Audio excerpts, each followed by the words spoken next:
she left me for someone else, left my heart in misery. That's when I found out the blues would always be a part of me.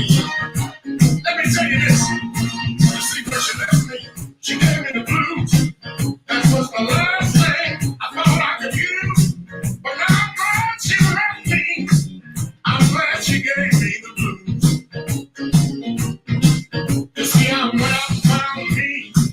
I went out and found me someone new. That's why I can say this tonight. Hey, hey, the blues is alright.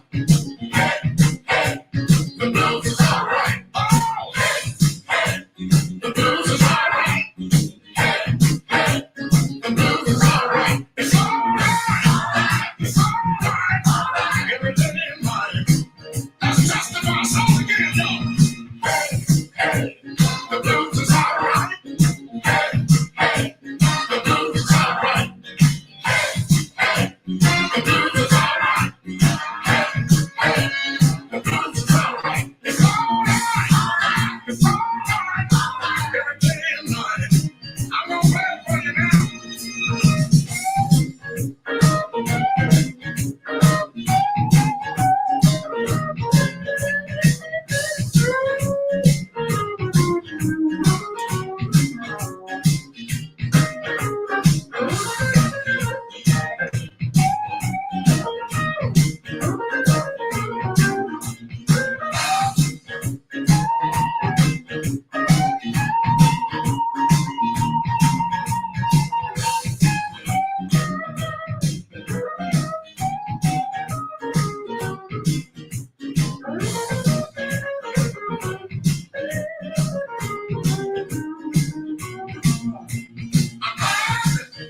She left me.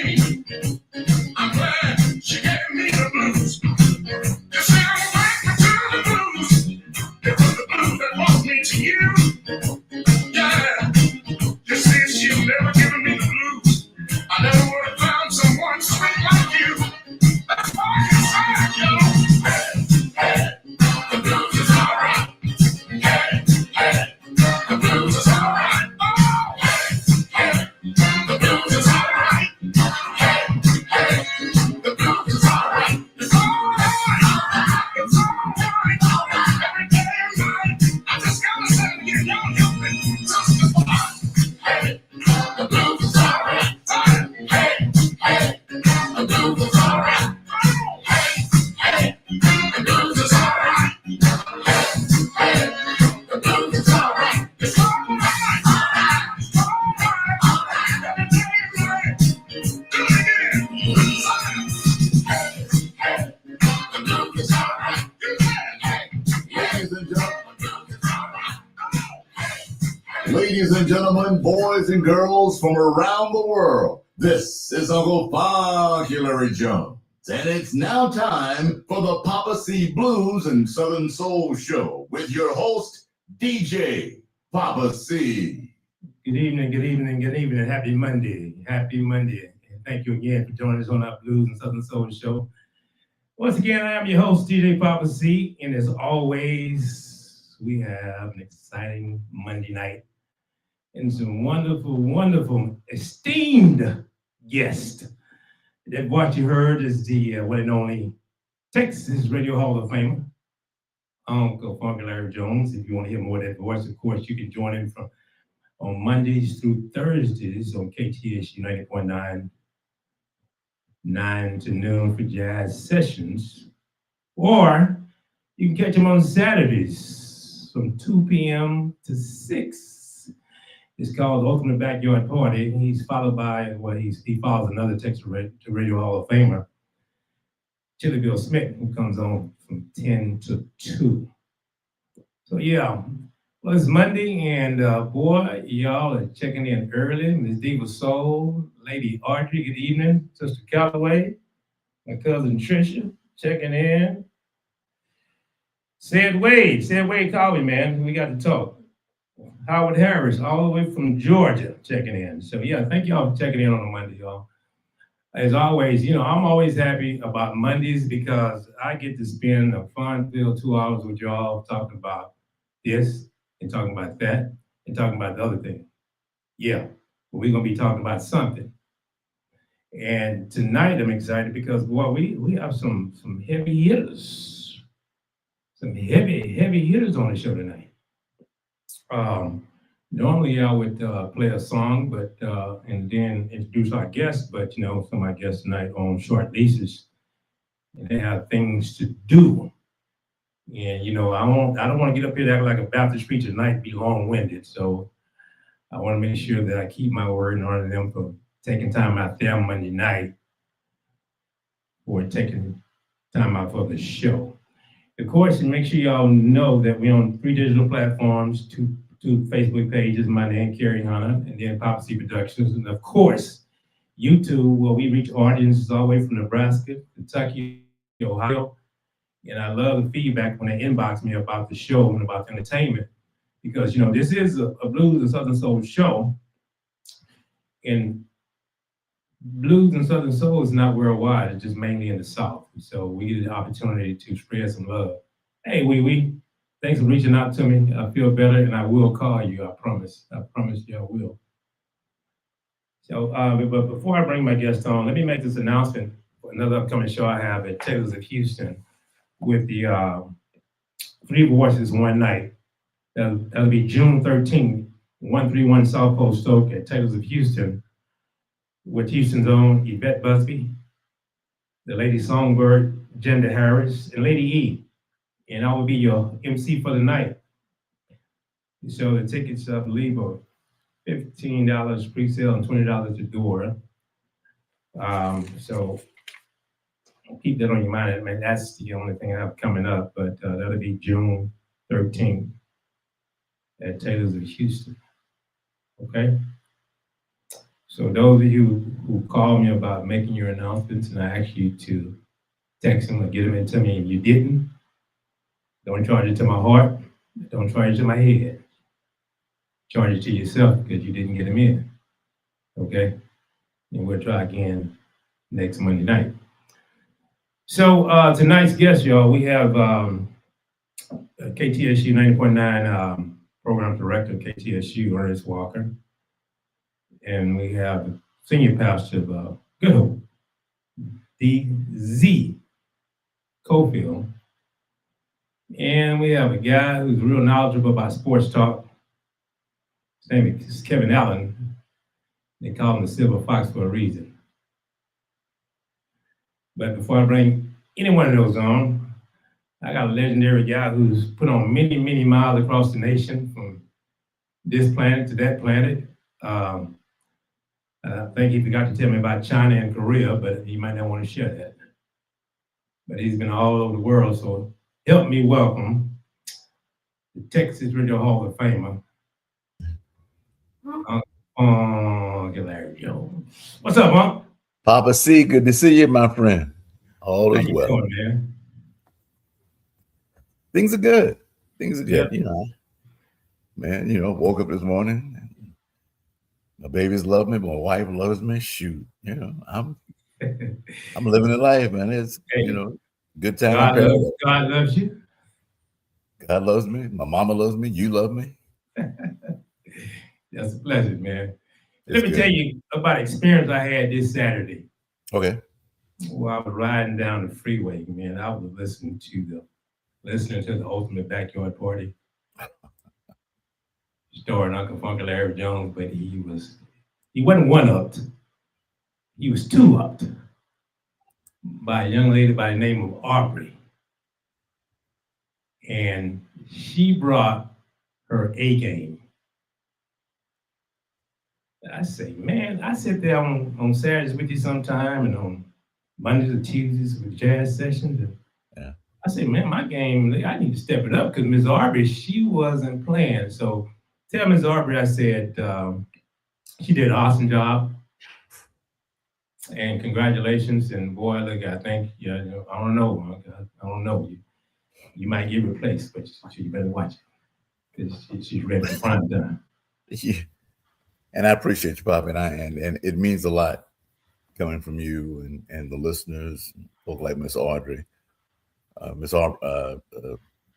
Audrey, and Abby's been just kind of a free spirit with the microphone and talking since she was a kid. I was taking her to school one day and I didn't know that she could really read. We pulled up at a stoplight and she started talking about puppies for sale. Call 832-33, whatever it was. And I thought she had memorized a piece of script. And I said, "Where are you getting that from?" She said, "It's right there, Poppy."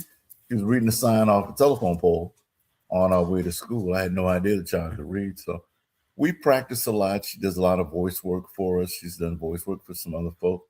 And she's a nosy child. Are you going to pop in and say hi to Papa? Hi. There's the hand. Oh, it's all right. Oh, that's right. I'm sorry. Hair's not ready. She's not camera ready. But yeah. But thank you for that, Papa. It's fun when we can get together and read. So we practice a little bit, and she did her thing. And it's always a pleasure to hang out with your family. Of course.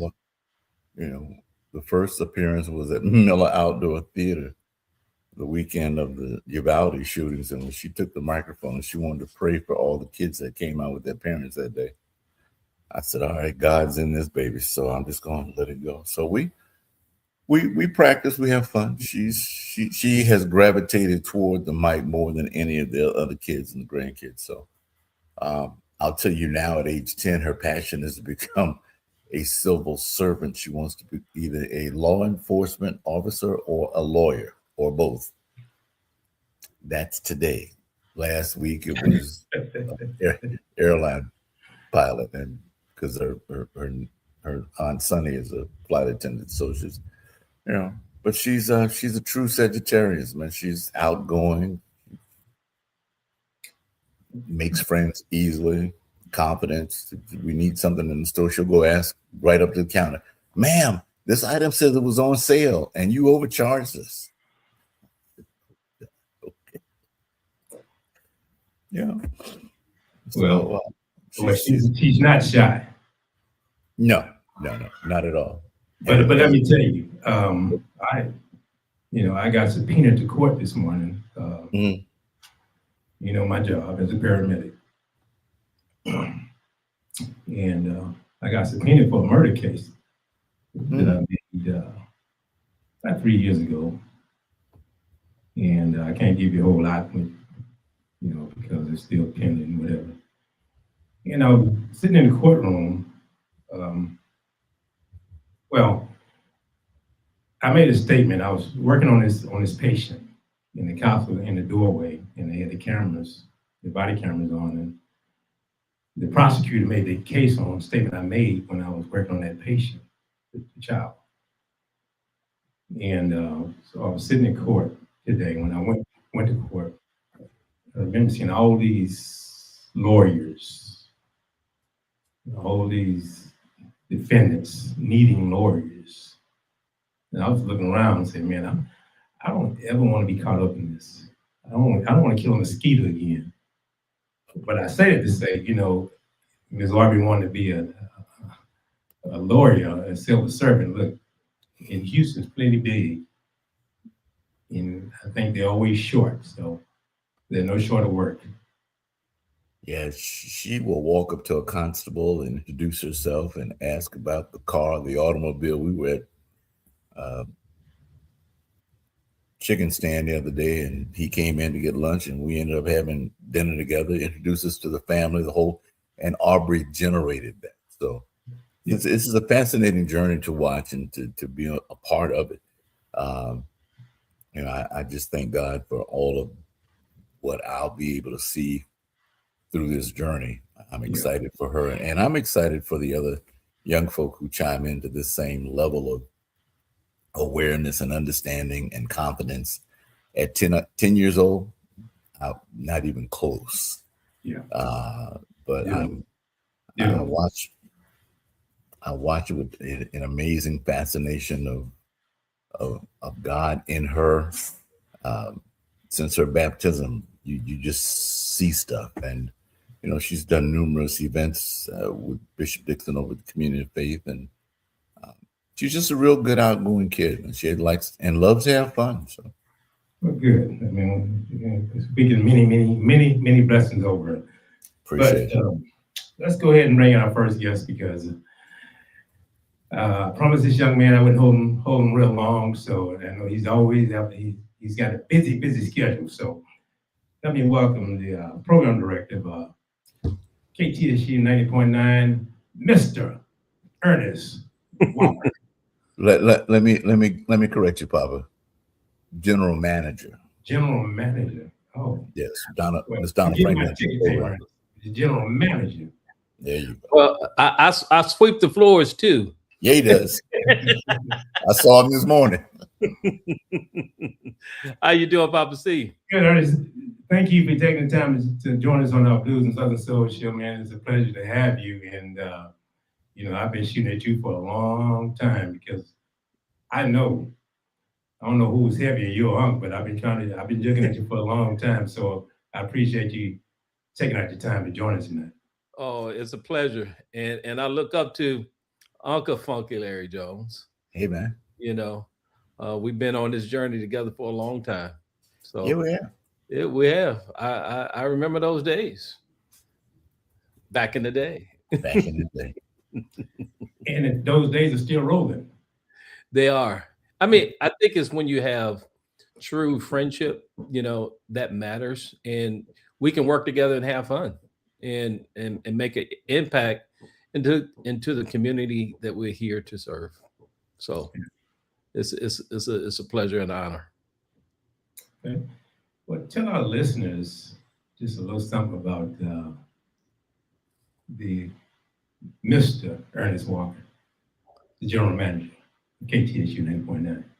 Well, I will say, it's a long journey. Let me go back to the beginning days, when I was a kid. We had a family gospel group called the Walker Brothers. And that was, my dad, my brothers, and Papa C, I don't know if you remember Pookie, right?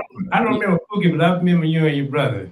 Yeah. I used to listen to him sing. I used to listen to him when he had a big old afro, man. So, that I think back then we were like the Jackson 5 in the quartet gospel world, I would say. Yeah. Right. And but that was a great journey. My dad put a bass guitar in Chris' hand and a lead guitar in Charles' hand and put some sticks in mine and say, hey, this is gonna be my group. And that's how we became the Walker Brothers.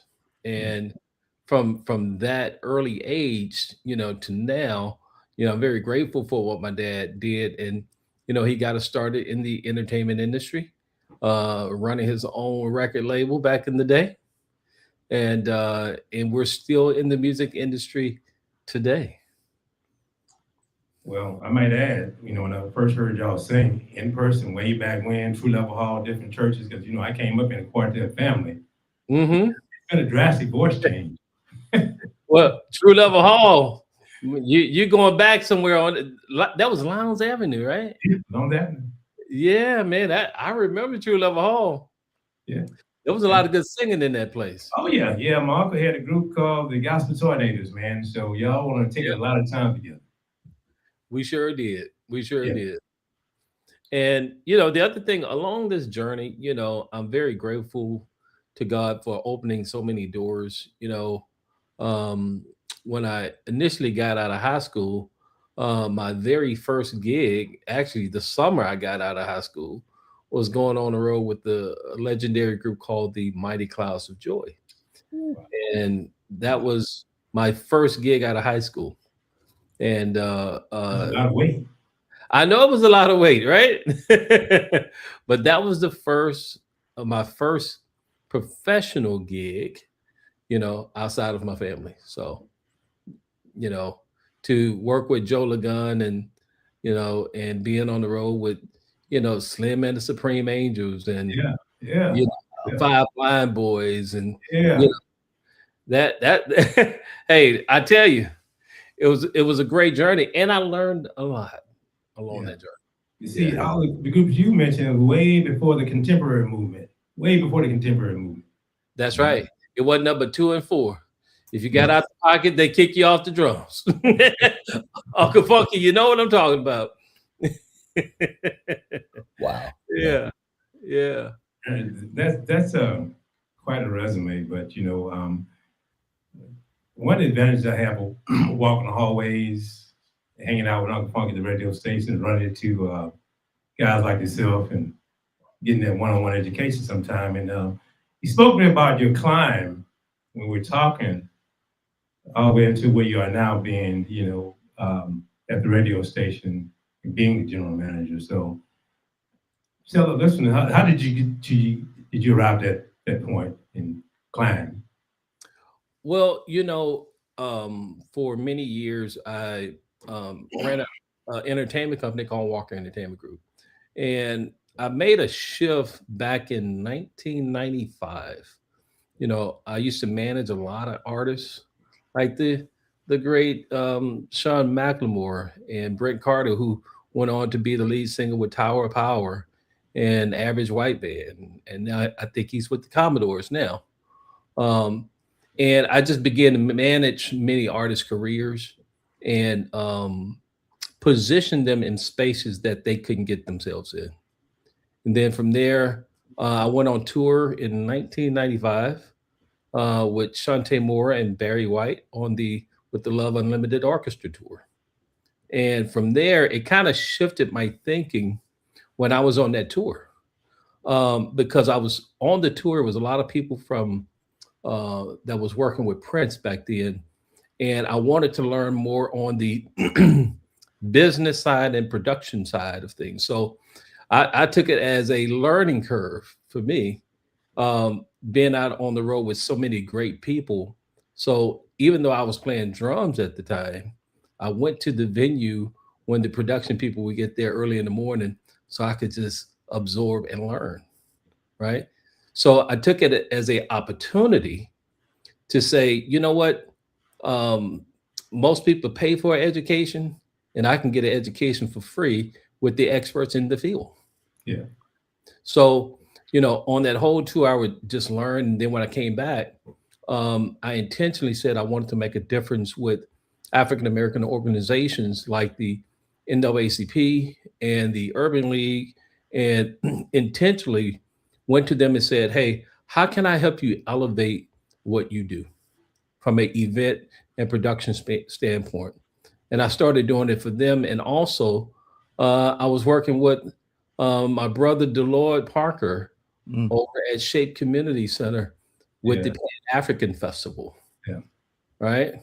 And so to me, it was my way of giving back to my community and bringing those things that I learned as well. And then fast forward many years later, because the journey has been great. We'll be here all night. And I can talk about this all night. But how I got to KTSU, it was really amazing. It was a God thing. Um, Part of my plan was to actually buy a radio station. That was in my business plan. But God said, I have another plan for you. And I remember one day I got a call from the vice president of Texas Southern University. And they said, would you be interested in, kind of helping us with the radio station? And I said, you know what? Let me pray about that, because I was running 3 companies at that same time. And I prayed about it, and God brought back to my remembrance that KTSU was the very first station that ever played our record with the Walker Brothers when I was a kid. And he said, go back and help elevate it so you can create a platform to still continue to help other people. So I looked at it not as a job, but as a mission and a purpose for what God had me to do in this season for this time. So that's why I'm at KTSU, because I truly care about this incredible radio station we call KTSU 90.9, your community station. And in my role, it has been important to make sure that we stay focused on the word community, because without the people, we don't have a station. So, I'm dedicated to the mission and the cause of KTSU 90.9. Well, being a part of the Third Ward community, growing up in Third Ward and right across the street in the community homes. I mean, KTSU has been a part of me. Mm. Mom was faithful on Sundays. You know, Let me tell you, Sundays at KTSU is a tradition in this city. And let me say this while we're live. KTSU has something so special and so unique. It connects in ways that, you know, I know there's a lot of other stations in the city, but it's something about how KTSU connects with the people and on their talent, giving them the opportunity to, you know, I call it like a gumbo mix of music, but actually it's a when you think of jazz, when you think of blues, when you think of Southern soul, when you think of blues, when you think of gospel, all of this music and hip hop, that is part of our culture. That is part of our community. And I think what makes KTSU so special is that we can connect with all those different types of people, no matter if you're young or if you're old. And this past weekend, we were in 2 locations in League City, and I think we had probably Uncle Funky. I think we had about 1,000, 1,500 people out there. But I at the would same think. time, huh? I said 2,000 at least. Yeah. And then at the same time, we were downtown at Party on the Plaza, hmm and 2 totally different audiences, but love what KTSU is doing and what it means to the community. So, you know, I think we just got to stay true to who we are. And the station has been incredible for so many years. And I'm grateful that those who came before me was able to, you know, elevate it to a level. And then once, you know, I got it, the baton came to me. But I want to make sure that we continue to elevate it. So when I pass the torch, whoever gets it after me can take it even higher. But it's what we do or what we fail to do right now to determine the outcome. Yeah. well, speaking of, you mentioned gumbo mix. Mm-hmm. You know, I'm sure you've been to New Orleans. You've seen Pat O'Brien. Yeah. That's commercial gumbo. You get that real home cooking on. I mean, a real home cooking. And then, you know, I get to be there and you have the real ingredients, man. You have people like this guy they call Uncle Funky Larry Jones, Texas Radio Hall of Famer. And you have the Devin Ways and Donald Franklin and the Chili Bill Smiths. You know, it's just, man, and the stuff that they do and the music they play is so unique. And I get to sit there with Unc when that those text messages, it's nonstop the entire show, constantly saying thank you, because what they get at KTSU, they can't get at any other commercial radio station around the city. Well, you know, the Papa C, I think, you know, when stations have failed to allow the on-air personalities to kind of have some freedom, especially when you know the music, right? Um, um, they put a bottleneck on their creativity. So as being a musician, you know, every musician on the bandstand brings something unique, right? But at the end of the day, if they all in sync, it's still one sound, Yeah. one band, right? And we are all on the same frequency. So, you know, when Uncle Funky Larry Jones comes on and you hear right after Chili Bill Smith, oh my God, you're going from Chili now to Uncle, and then you're going to Donald Franklin, then you're going to Kyle Turner, OMG, and then Devin Wade. I mean, man, I'm gonna tell you, we have a stellar group. Stellar. It's an all-star affair for sure. It is. Yeah. It is. And very proud to have each one of them on the team. And Uncle Funky, thank you, sir. You're Much welcome. respect. I appreciate you for all that you do. You are a treasure in our city. And you know, we got some more magic coming. How about that? We got some more great stuff happening. You couldn't have found another word to use. Yeah, I was trying to find another word, Uncle Funky. I was trying to find the right choice. That might be a jab, Fail. Wake you up a little bit. Magic. It's all good.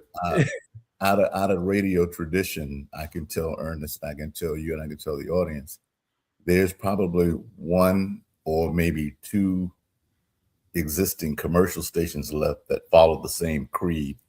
And one I know dearly because it's always will be a part of my heart.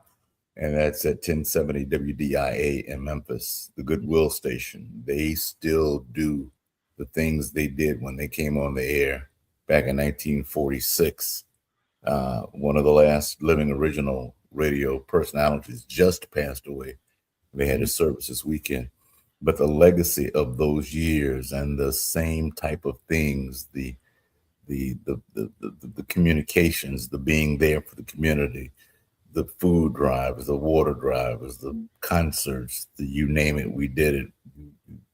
Mount Bayou, Mississippi, we went down and raised money to get that city taken care of. It's just it's an amazing list of things that the foundation of WDIA, much like the foundation of KTSU, has been built on. And we feel a need, we feel a void. People are comfortable with us. We do our very best to keep the community engaged with different ideas, different thoughts. I remember the relationship show you and Miss Donna had over in the recording studio area. Love After 50, I think, or something like that. You don't hear that a lot on any venue unless it's a commercial podcast. But the creativity is really what I'm getting to, and as long as we keep that alive, and the audience will remind you of this, that, and the third. Can you help us with this? Can you guys come over and do that? If it's all possible, we show up. But that's the kind of legacy.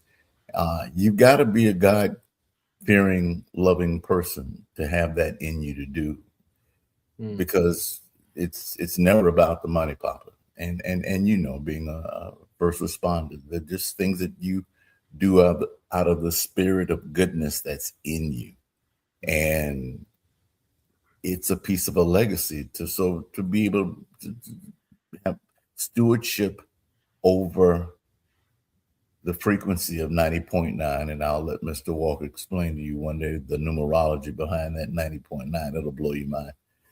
But how much it is a God gift, and we have a responsibility to be good stewards of that ground until the end of the next time frame. But whomever sits in these chairs as we move on will have a piece of legacy always to continue, and I hope it never changes.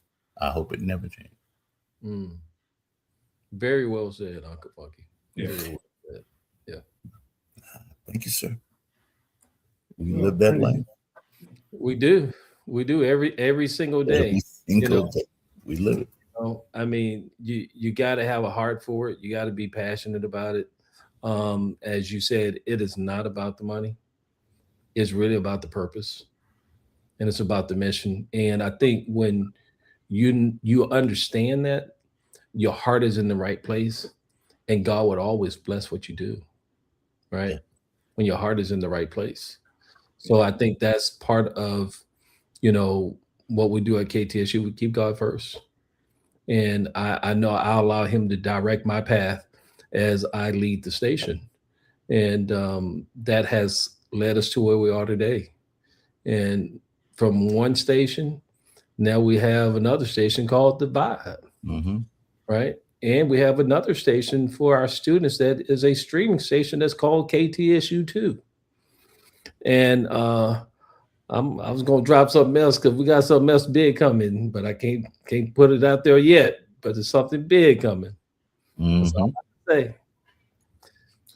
Well, it's going to be one of my questions about the vision, but we don't want to let too much out there too soon. Well, I will drop this. There are some, we know we got a lot of Juneteenth celebrations that's coming up. And I like to go ahead and kind of push that because Juneteenth is a very big day. And, I am very grateful to the work that Al Edwards did for Juneteenth. And I'm very grateful for the work that Congresswoman Sheila Jackson Lee did for Juneteenth as well. And to be a part in producing the Juneteenth celebration at Emancipation Park, a historical park where there was 4 slaves that bought that land for us to gather, right? It's not just another event. It's a meaning to what we're doing, right? And to come together and bring, artists like the Juneteenth Choir with Brian Courtney Wilson, 803 Fresh, where them fans at? Yeah. And King George, and then a collaboration with 2 Houston legends, Robert Glasper and Scarface. Wow. Right? You're Wow. never going to see, you may not ever see that again. Right? You may And not. what's the price for that, Ernest? Normally you can get about, I think concert tickets right now are going 200 to 500 plus. Yeah. But this is going to cost you not even your last $2. Wow. It's going to cost you $0. For free? For free. For free. It's for free. At a historical site. At a historical site. And, they will be opening. This will be the first event that will be opening the new stage, permanent stage that has been built at Emancipation Park. This is the first year. This is the first concert, and the ribbon cutting will be happening on that day. So if you don't have anything on your schedule, come on by Emancipation Park and enjoy yourselves. And on top of that, you got choices. You got choices, right? You can meet us over at Miller Outdoor Theater as well. And if you love the sounds of Maze, we're going to have Maze there. And we're going to have Shantae Moore, the legendary Shantae Moore. Such a beautiful voice. Shantae Moore. Shantae Moore. The Shantae Moore. Wow. Yep. So, and all of this is free to the community. That's what your community station does. Wow. That's why the support, when you give to KTSU, we're able to give back to the community. Yeah, that's awesome, man. Yeah. That's a heck of a Juneteenth weekend. I mean, if you're bored that weekend, that's because you want to be bored. Well, don't be bored. Don't be bored. Yeah. Yep. So, Poppa C, I mean, there's so many great things that's happening at KTSU and at Texas Southern University. A lot of groundbreaking things that are happening. I don't think as many people know about the good things that is happening at Texas Southern University. So all I'm going to say is just stay tuned in. We have some incredible public affairs shows, like Real World, Real Talk with Dr. DZ Cofield, Impact Houston Live, and then we got Shift with Dr. Ed Montgomery on Mondays. So, stay tuned in, learn more about KTSU, learn more about Texas Southern, because when I tell you they're on the road, or I'm going to say not they are on the road, we are on the road to 100 years. When you think of excellence. 100 years? You said 100 years? 100 years. 100 years. And we just, did the ribbon cutting and for students who are in the aviation program, right?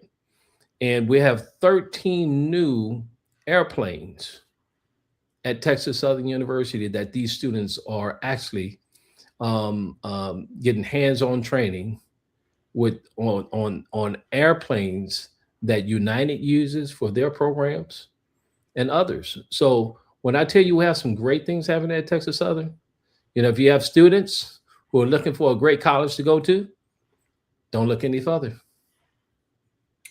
Yeah, it's a great. That sounds like a song title. Don't look. Write a song about that, Ernest. That might work. Yeah. Don't look any further. We got you. He's a radio personality, man, but all over the world. He listens to like a million songs. I'm a nutcase. That's all I know. No, he's a walking music library. You know it. Give me a song from 1965. Temptations, My Girl. Okay. What was happening in 1968? Four Top, All right. Donna Ross. Okay. 1972. Ooh, the Staple Singers Staple Singers. Yes. and Peoples. Question for you, Uncle Funky. Yes, sir. From the music from the 1960s, 70s, Mm-hmm. and 80s, what's the difference between then and now to you? That's an 8-part question. Technically, we got better. Musically, we started to experiment a lot more.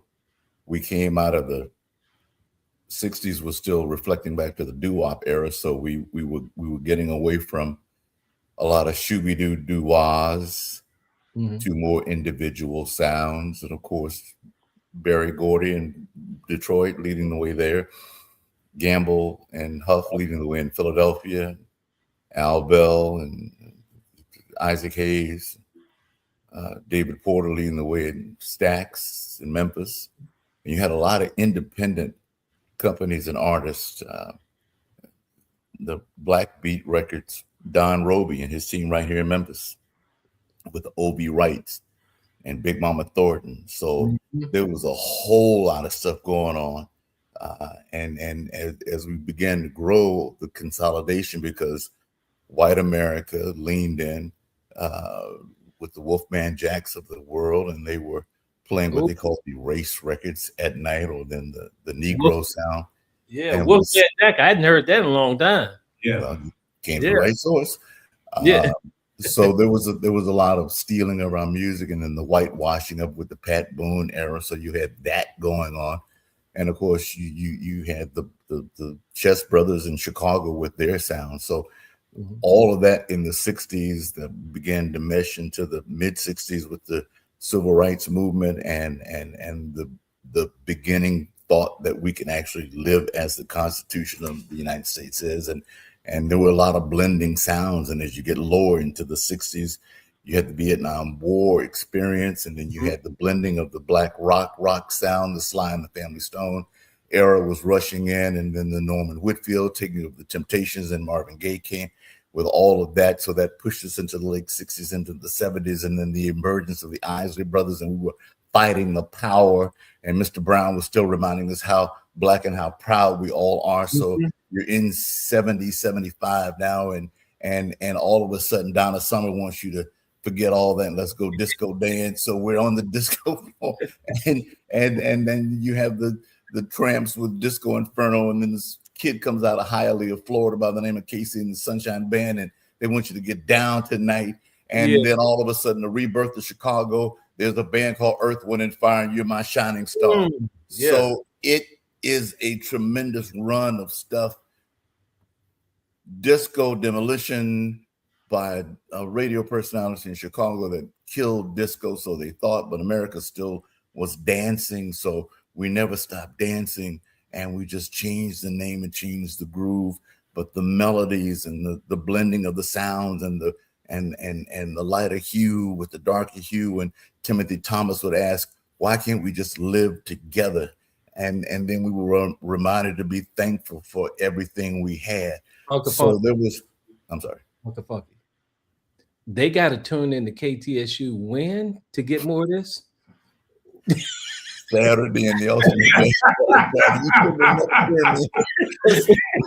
It speeds up. I didn't. Yeah. but Ernest, you have to understand, this is not an accident. We've had these conversations when records are going, and we're not shooting one of those TSU commercials. And we're spinning records, man. It's and at the same time, if you want to just build this pyramid that day, let the music tell a story, he can, because I have witnessed it. Yeah, I'm gonna tell you.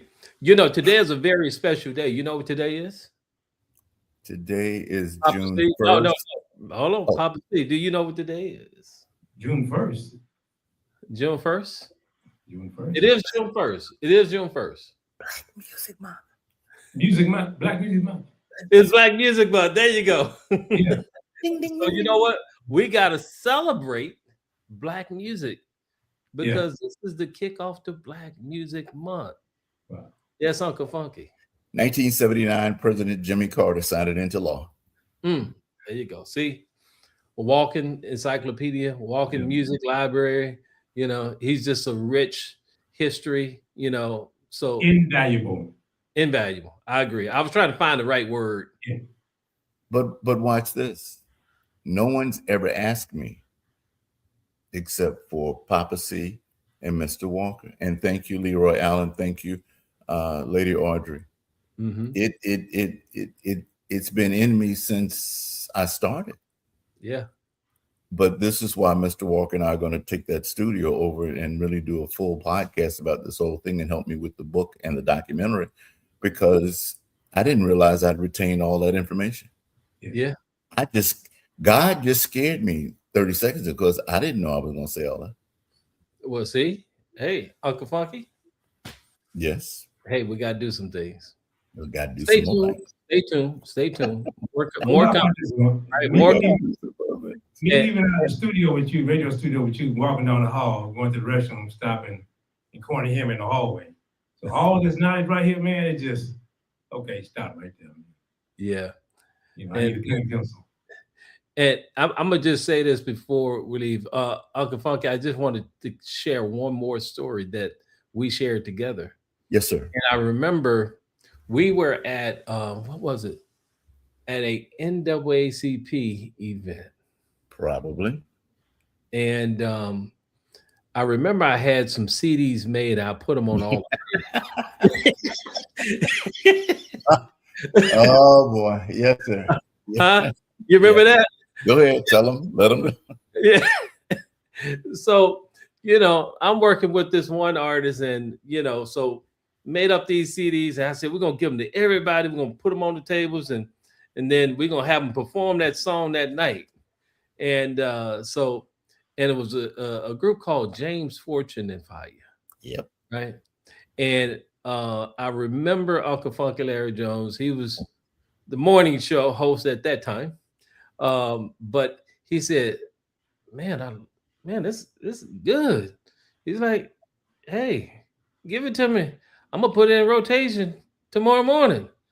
The next day, he put it in rotation, and history was made. See, that's how you can change the course of someone's life just like that. Yeah. Right? So, Uncle Funky, I think James Fortune owe you something. Give him a call. He's blessed me. He's blessed me. Yeah. That Yolanda and I share a similar story. Really? With Mountain High Valley Low. She had a demo and she was so excited. I forgot. We might have been at Mill Outdoor Theater. But she was like, Larry, I got my CD. And I went to the car and I listened to it. I said, you don't need this, do you? Why? I said, because I'm playing it tomorrow morning on the radio. What? Oh, you know, yeah. We had that era in that season of influence, and when it was good, and especially me loving on Houston like I do, yeah, I was proud. I was excited to present a young cat that I really had only met that night at that program. James Fortune and Fire, but it was something that moved me, and something that moved me that I knew our audience was going to gravitate to. Yeah. Something we needed, something that was positive, and you know, our careers have been blessed for all that. So, man, I remember that night. I was excited. Yeah, yeah, me too. Yeah. And I'm not going to take any more time, but Uncle Funky, I'll never forget when we were in, I think, the Sky Bar, the Sky Bar days, and then one morning we met at church.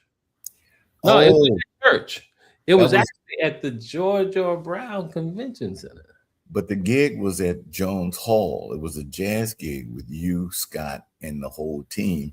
And you guys were playing in the lobby.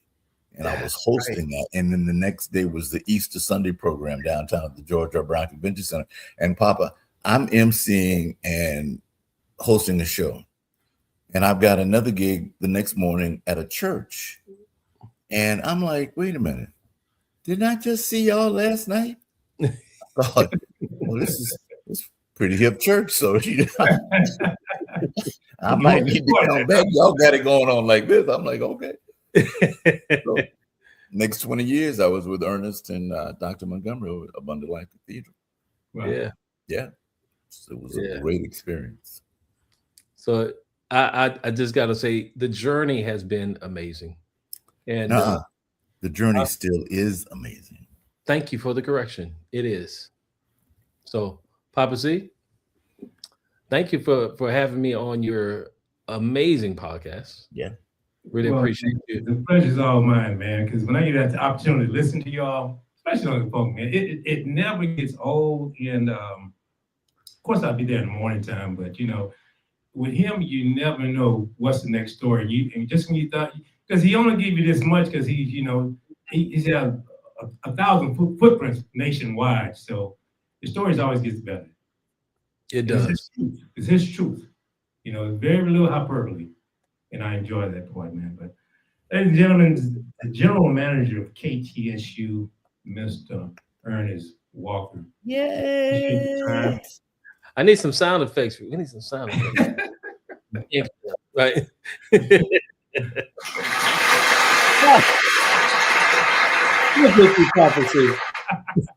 Ask you shall receive.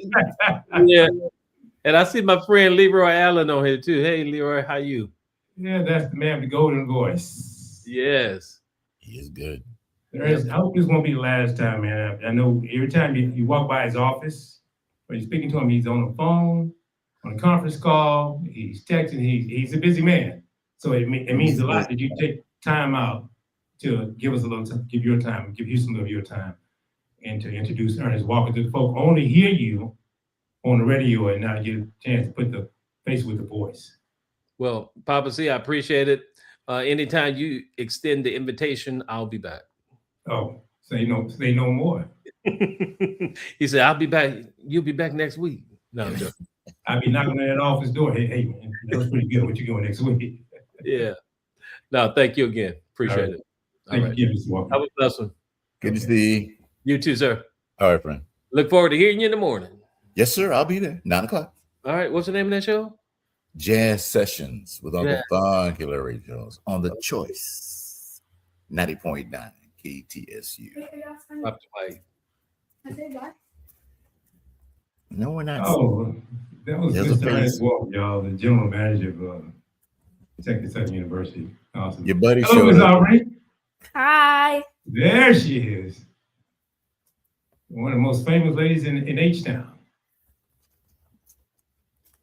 What do you say? Thank you. Yeah, I really enjoyed Saturday. I did. I actually pulled over and I texted Uncle and no, I'm pulling over to send this message because I was tickled pink. Thank you. Yeah, I was taking notes.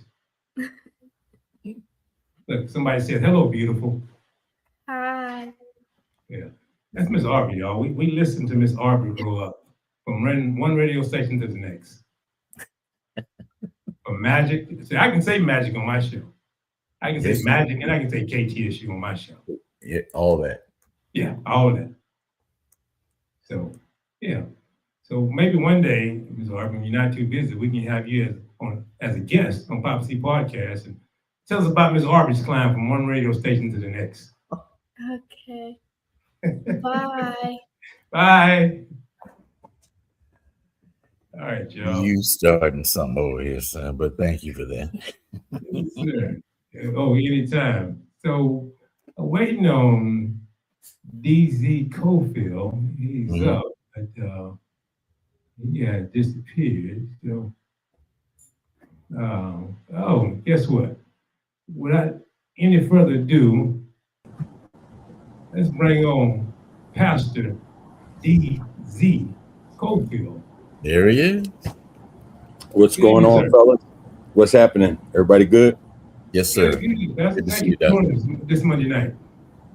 Good, man. Good. I was just sitting in the studio, man, just listening to Mr. Walker and Uncle Funky Larry going back and take us back down a trip on memory lane. So I appreciate what was being shared and enjoyed listening. Yeah. Thank you, sir. Well, as you can tell, between the both, it's a wealth of knowledge.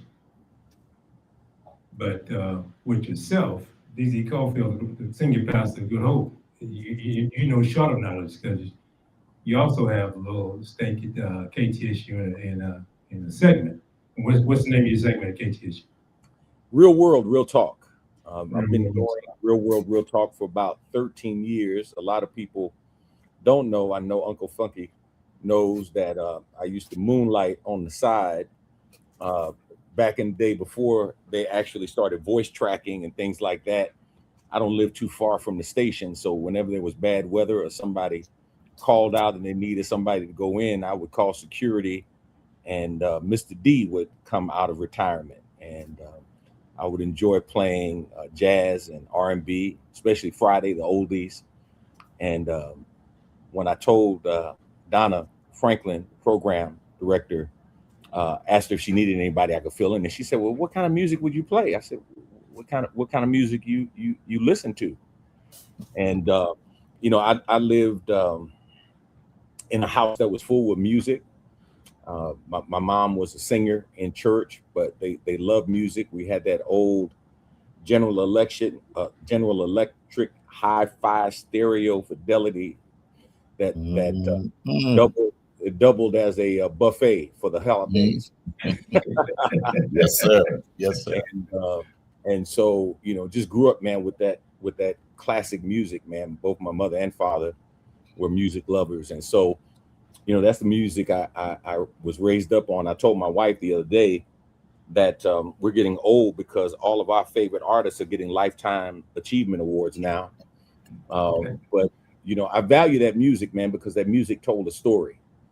And not unlike the old hymns of the church, people would sing the first and third verses, for example, and miss the second and fourth, not knowing that the hymn writer wrote the song to tell a story. Imagine if you only heard the first verse of a song like My Girl. You would miss the climax, you would miss the crescendo in that song. And so, so man, just really was blessed to be able to be part. I've actually been affiliated with the station since I got to Houston in 1994 because of my love for music. Rick Roberts was the general manager then. George Thomas was doing sales before he became the general manager.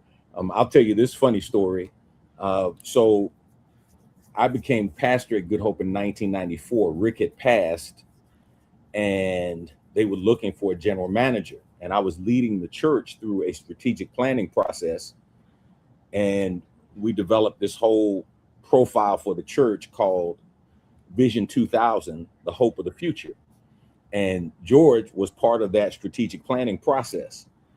And George, man, was so inspired by it that he came and asked me, he said, "Pastor, man, can I take this and tweak this for KTSU?" And I said, "Man, shoot, if my bullet fits your gun, shoot it." And so he took Vision 2000, the hope of the future, and contextualized it and called it Vision 2000, the KTSU of the future. And that was the plan that he presented to the leadership when they began looking for a new general manager. They hired George, and the rest is history. So the facilities that we're in now were built under the leadership of George Thomas. The recording studio, all of that was done under his leadership. And it's interesting because we were building a family life center at the same time. And so we were kind of going through the whole construction process at the same time. So it was just really cool to see the station grow and develop, and now to see what Mr. Walker's doing with it is super exciting to be a part of it and be part of the KTSU Air Force, as they call us. Well, it's awesome movement, but let me back up a few steps. Now, tell the listeners Pastor Cofield, about your climb from one state to the next state, and what state that climb started from. Yeah. So I actually, from a pastoral perspective, started in New York on Long Island. I was born in Brooklyn, New York, and grew up between Brooklyn and the Lower East Side of Manhattan in the Jacob Riis housing projects, and came to faith my senior year in high school. By that time, my family had moved to New Jersey. Went back to New York and spent time there with my grandfather. Went to college, Swarthmore College. And I want to tell this in part because I want to inspire somebody who may be struggling with their own story in life. Things didn't go according to schedule. It took me 10 years to get a 4-year degree.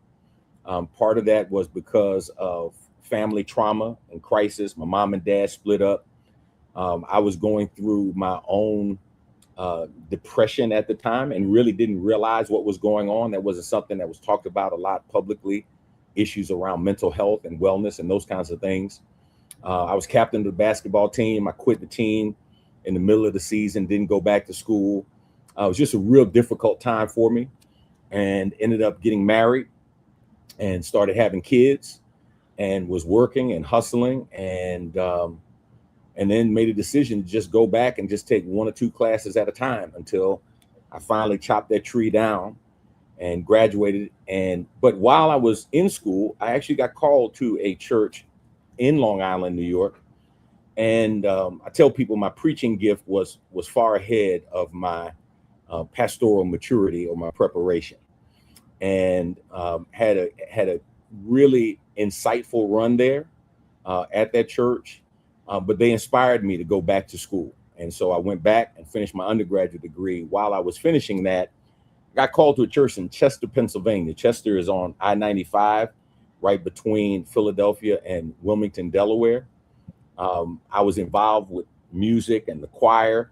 And actually, my freshman year at Swarthmore College, I went and called myself auditioning to be on the radio. Had never been on radio before, but I always was fascinated by radio. And the general manager said, well, what time would you like to be on? And I said, I want to do a show on Sunday morning. And he said, Sunday morning, what time? I said, whenever the station opens up. And he said, well, would you be willing to open up the station and turn the power on? And so I was like, yeah, sure. He said, I'll tell you what, you be on from 6 to 10 starting this Sunday. And so for 3.5 years, man, I turned the power on the station, WSRN 91.9, Swarthmore College Radio. And man, just had a great time there. I was my handle was I was the jock for Jesus because I played basketball. Love it. And Love it. And so, you know, I would carry, man, my milk crate of albums up every Sunday, and I would play. And then when I got through, I would go downstairs to my room because I got a room in the building where the radio station was. And then I go to church and, man, just enjoyed the journey there. So fast forward. Not to cut you off, what year? What year is this? This was 1990 to 1993. The whole time I was there, I was actually on the air for those 3.5 years. So they never worried about who was opening up the station on Sunday morning. And you can imagine on a college run, student run station, after Saturday night, it was hard to find somebody, man, that wanted to open up. So I was the most popular guy, man, at the station, man. Yes, sir. Yeah. And then, left there. I was in Chester, left Chester, moved to Dallas, went to Dallas Theological Seminary, and had a tremendous time there in Dallas. I worked for some legendary pastors like Dr. E.K. Bailey, worked with Dr. Tony Evans as well in the alternative, and was exposed to so many things. One of my professors, Dr. Howard Hendricks, used to always tell us, don't let seminary get in the way of your training. And my training outside of the seminary experience and off the campus was as monumental as my training and education in the seminary. And it was in my last year at Dallas Seminary. I actually got called to a church in Dallas while I was a student. Didn't want to go there. No offense to anybody listening from Dallas. I just knew Dallas wasn't my town. I had some very overt, racially motivated things happen to me that kind of shocked me coming from New York, and I can remember the last incident. I had a pair of shoes and I took them into a shoe repair place to get my shoes fixed.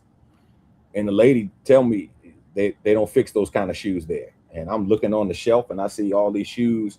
And I said, well, ma'am, I just need a half sole on the shoes. She said, well, we don't do your kind of shoes here. Mm-hmm. And I'm like, oh, okay. So I'm gonna take my shoes somewhere else, right? Mm-hmm. Now this was 1992, man. So mm-hmm. I was like, nah, I don't think I'm gonna stay here in Dallas. I think I need to go somewhere else, man. Yeah.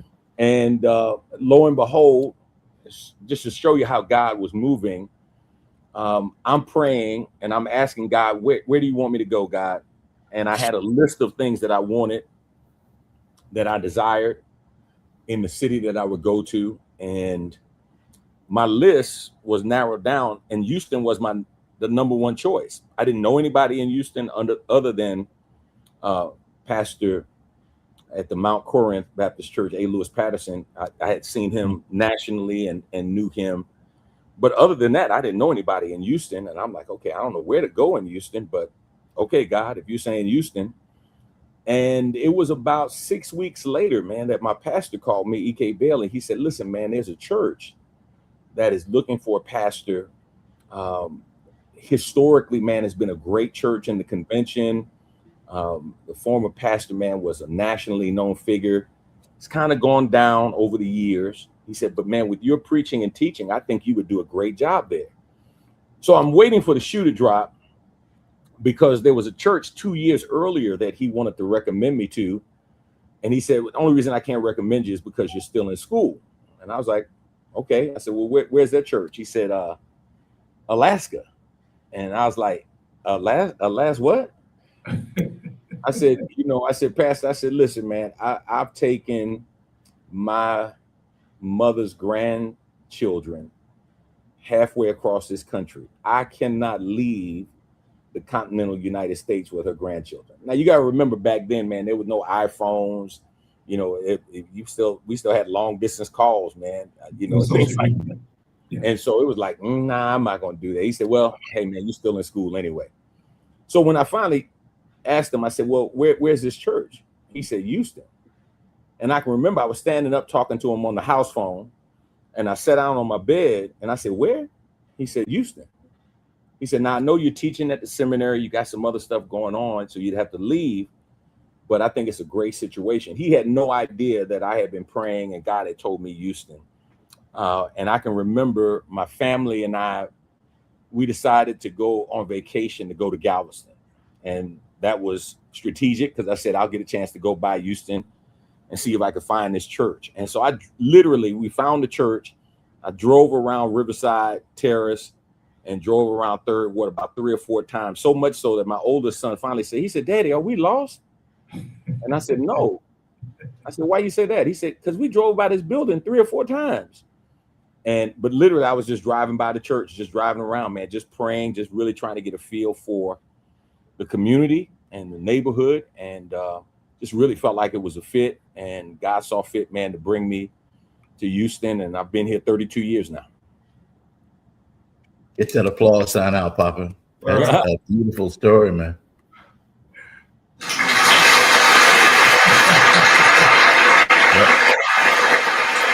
Thank you very much. That is, man. And a lot of folk might ask me, this is a blues and southern soul show. A lot of folk might ask me when they see the ticker, when I got one text, you got a pastor on your show? Yeah. But when I started this podcast, we celebrated 1 year last month. And when I started my show, a young lady called me from my high school. She's a flight attendant. And she says, Carrie, she said, when she called me Poppa, she said, you're pretty known in the community. You're pretty busy as a DJ. A lot of people know you, class know you. she said that, I think we were discussing politics. She said, you need to do something to make a difference. So the next week, I started this podcast with my cell phone. I didn't have the laptops. But, started with music, and I called Dwight Borkins. I think the following week, I think I called Uncle Larry, because I wanted to have a conversation to get people involved in what's going on in the community, about the polls and all that. So, hearing your show sometime and seeing you, in my opinion, people that's like yourself, even though you're an implant from New York, but you have something to say, and hopefully people are inspired by your story and want to get out. And the premise of my show was to get people out to the polls, start a conversation, and get them involved and keep them involved. And I thought this show was a good way to do it, and a good vehicle. But having folk like yourself on, to me, makes it all worthwhile to listen to your stories and the influence you've had in the community, especially Third Ward community, because that's where I grew up. Third Ward. Yeah, I think Poppa, see, the thing for me is, and I shared this last night on the show.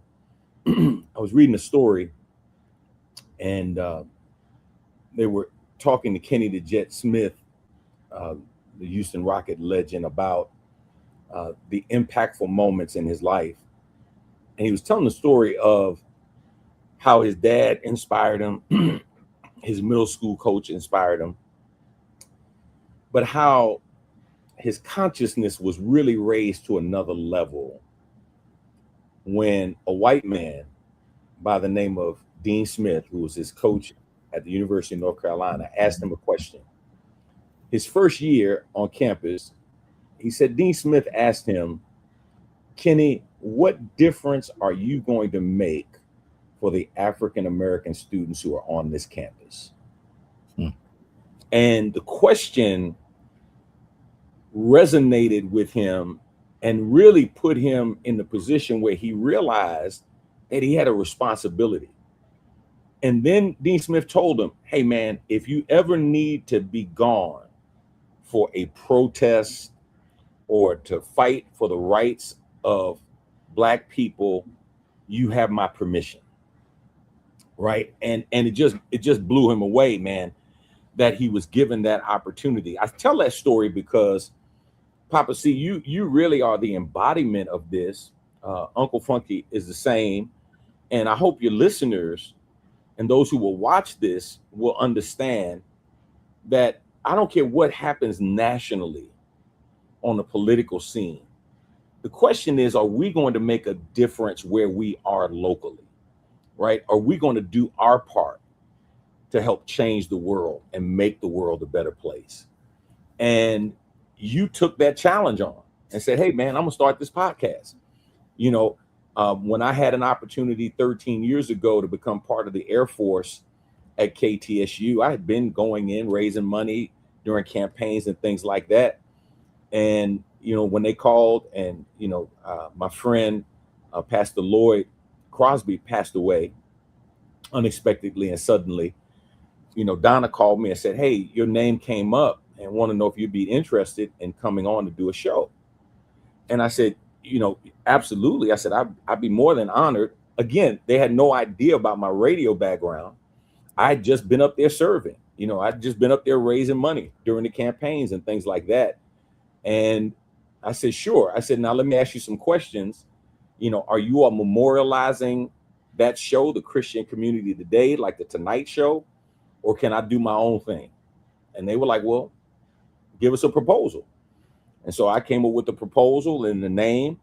And one of the ladies who used to work at the station said to me after the first month, she said, I wasn't going to listen to your show because I said, oh, here come another preacher. She said, but Pastor, you be challenging me. You be really making me think. One of the great shows that I did my first year was a show around the subject, why are Jews taught to remember and Blacks taught to forget? And I excuse me, I had a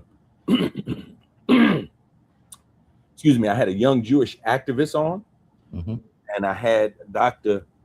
Sanyika on, M. Tangalizi Sanyika, who's a African American scholar, had him come on, and we just had an open dialogue around those two thoughts. Why are Jews taught to remember and Blacks taught to forget? Great show. And raising awareness around issues. Autism Awareness Month, we would talk about autism in the Black community and what it means to be on the spectrum. And a lot of people don't know that I'm on the spectrum. I'm level 1, so I'm high functioning, but I do have some social awkwardness, which some people would think is strange, being a pastor. And there are times when the noise and crowds get to me, man, and I just got to separate myself. And when the family's over, man, and the kids are loud and whatnot, my wife already knows. She don't have to look and wonder where I am. She already knows I'm in the man cave, And so, but again, raising awareness around those issues and then giving people access to resources is something that I've tried to do over the last 13 years. And I'm always blessed, man, when people come up to me and say, man, I listened to your show.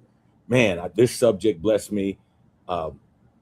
Done shows on prostate cancer awareness and prostate cancer in the African American community. We've helped coordinate breast cancer screenings for uninsured women in partnership with other organizations in the city of Houston. And, when you have somebody come up to you and say, man, you saved my life. Like, I never would have gotten screened. We did a screening in conjunction with KTSU, and we had about 250 men. They literally expected about 25 men to show up. We had 250 men, and we had mothers and daughters and wives standing in line with their husbands saying, no, he gonna get tested today. He gonna take this blood test. And to have brothers say, man, you saved my life, just makes it all worthwhile, man. And so that's why, I just enjoy my affiliation with KTSU, and it's been an extension of my ministry and my commitment to the community. And yeah, that's awesome. In life, we always say, God doesn't make mistakes. So you are where you're supposed to be. And when you make a difference where you are, man, that makes it even better. Absolutely. Absolutely.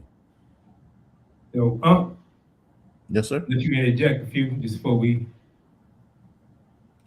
Oh, Doc knows how I feel about him, and they've allowed me to celebrate him and put this old rusty voice together a few times over the church to do a few announcements for Doc at Good Hope. So I'm a part of that family as well, which I'm most grateful. But it is just amazing the connections that we are all. This circle is so small. Mark Taylor, your music director. Yes, sir. Travis Rutger, your production director. Yep. These were all these. This was my first introduction when I was with Dr. Ed over at ALC, along with David Donaldson, man, right? David, oh my God, greatest bassist ever, right? Yep. And so the quality and the commitment and the level of care it's on another mental level. The commitment, the drive, the discipline, the can do, we will do, we are doing, we have done, we're going to do it again. Those are the kinds of conversations you're around when you're around a DC Cofield, and that crew, the planning, the thought, the rethink, the other thing, the backup plan to the backup plan and the other plan. And oh my God, who's going to be at the front door and the back door, and who's helping with the kitchen and the thought process is what I am most intrigued about when you start talking about men of God and all these things that start with a thought that will help benefit the community. Because I was a part of your prostate cancer program, and I know exactly those men you're talking about. And I saw the nervousness in their eyes, and they were like, Unc, I said, let me share my story. Believe me, I understand. I cried like a baby, but guess what? I'm cancer free and my life is better. But I too had to be encouraged. Yeah. Kicking and screaming. Yeah. Hollering. but whatever that ism is, that and those artistic things you talk about, is it's a real thing. Yeah. And we thank God for you having that show. The title is just exactly what it is. It is real world, real talk. And let's give props to your son, by the way. He does a Yeah, fabulous. man. Yeah, I got my son involved, man. So my youngest son, Brandon, is an attorney. He also has a master's in public health. Such a great guy, and I don't say that because he's my son, because everybody that meets him thinks he's a great guy. And I always tell people that, if I had to get stuck on a desert island with one person, I would pick him. Yeah. Now, what's interesting is my wife says the same thing. She would pick him, right? Yeah. And he's such a smart kid, man. I remember when he was a little kid, he was just so inquisitive and wanted to know everything. And you all remember that show, Who Wants to Be a Millionaire? And you would get 3 lifelines, right? And one of them was you could call a friend. And my mother would say, I want to use all 3 of my lifelines with Brandon. That's who I'm gonna call. I'm gonna call him for all 3 of my answers, right? And so I really want to give a special shout out to Mr. Walker and Miss Franklin, because when I went to them and said, hey, I'd like to get another perspective on. And if you listen to our show, even though he's my son, man, it's a different generation, right? Mm-hmm. And so we can go back and forth in a respectful way.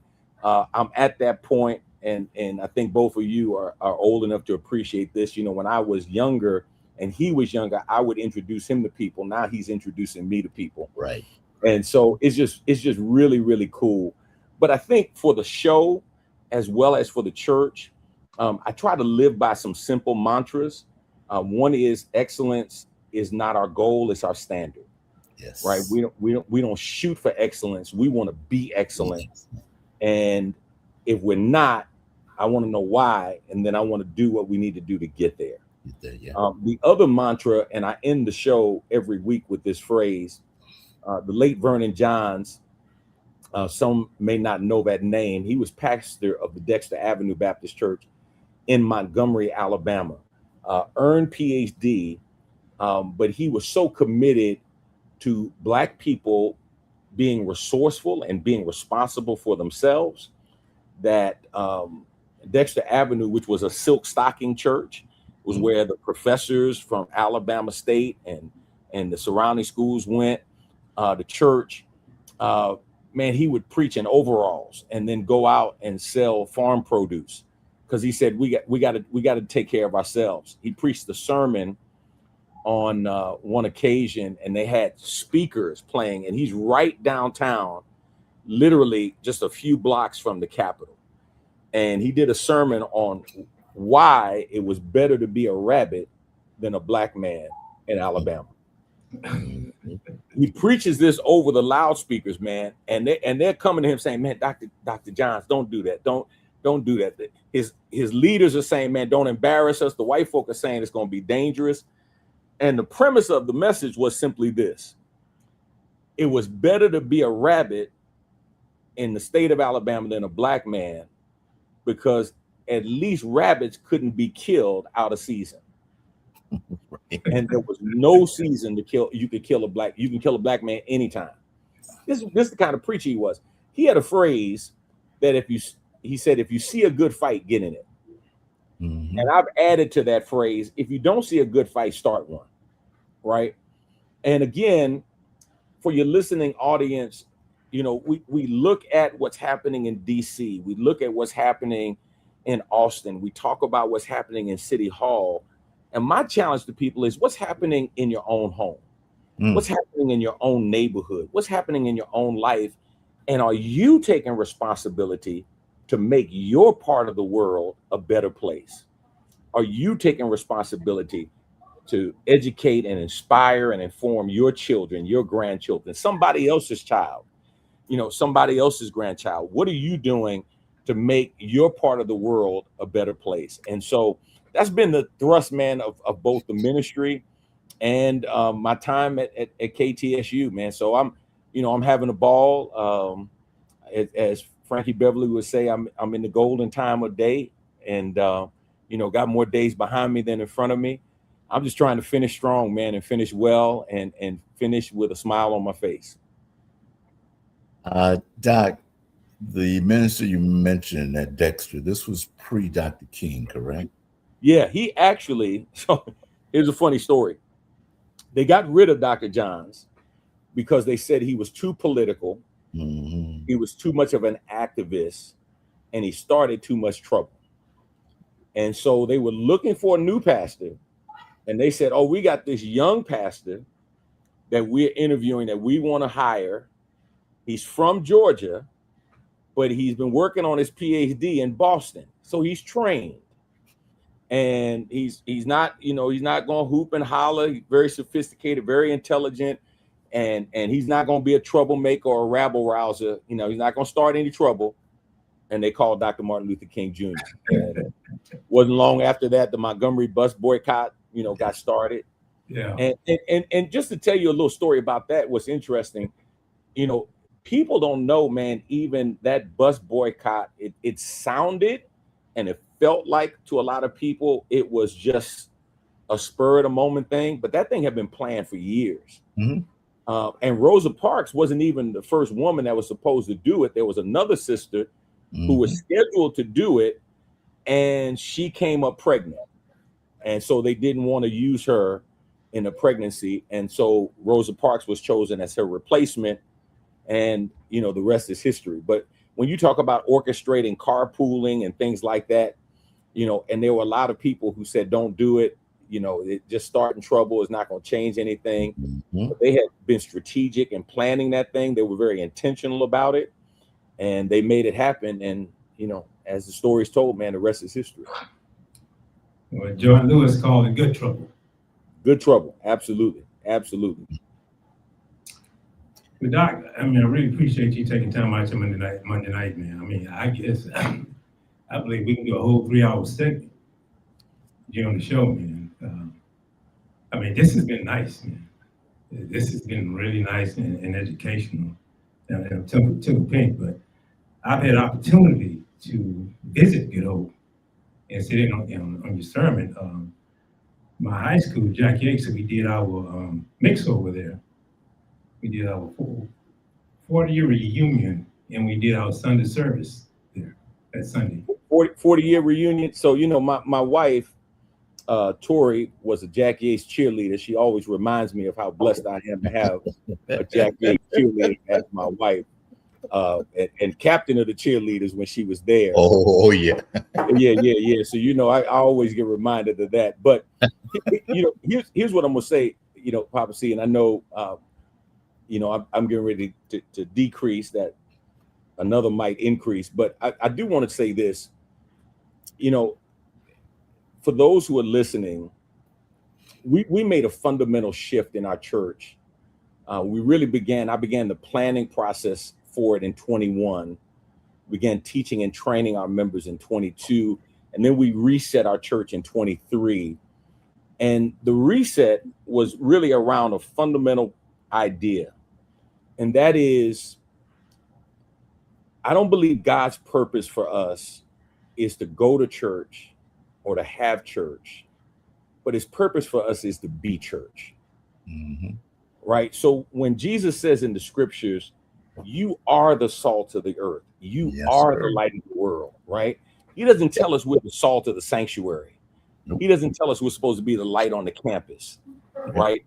And we've got to make a fundamental shift, I believe, in our churches from being Sears to being Amazon, right? How do we become a distribution center? How do we become a place where hope is given so that when people leave, hope can be shared wherever they go?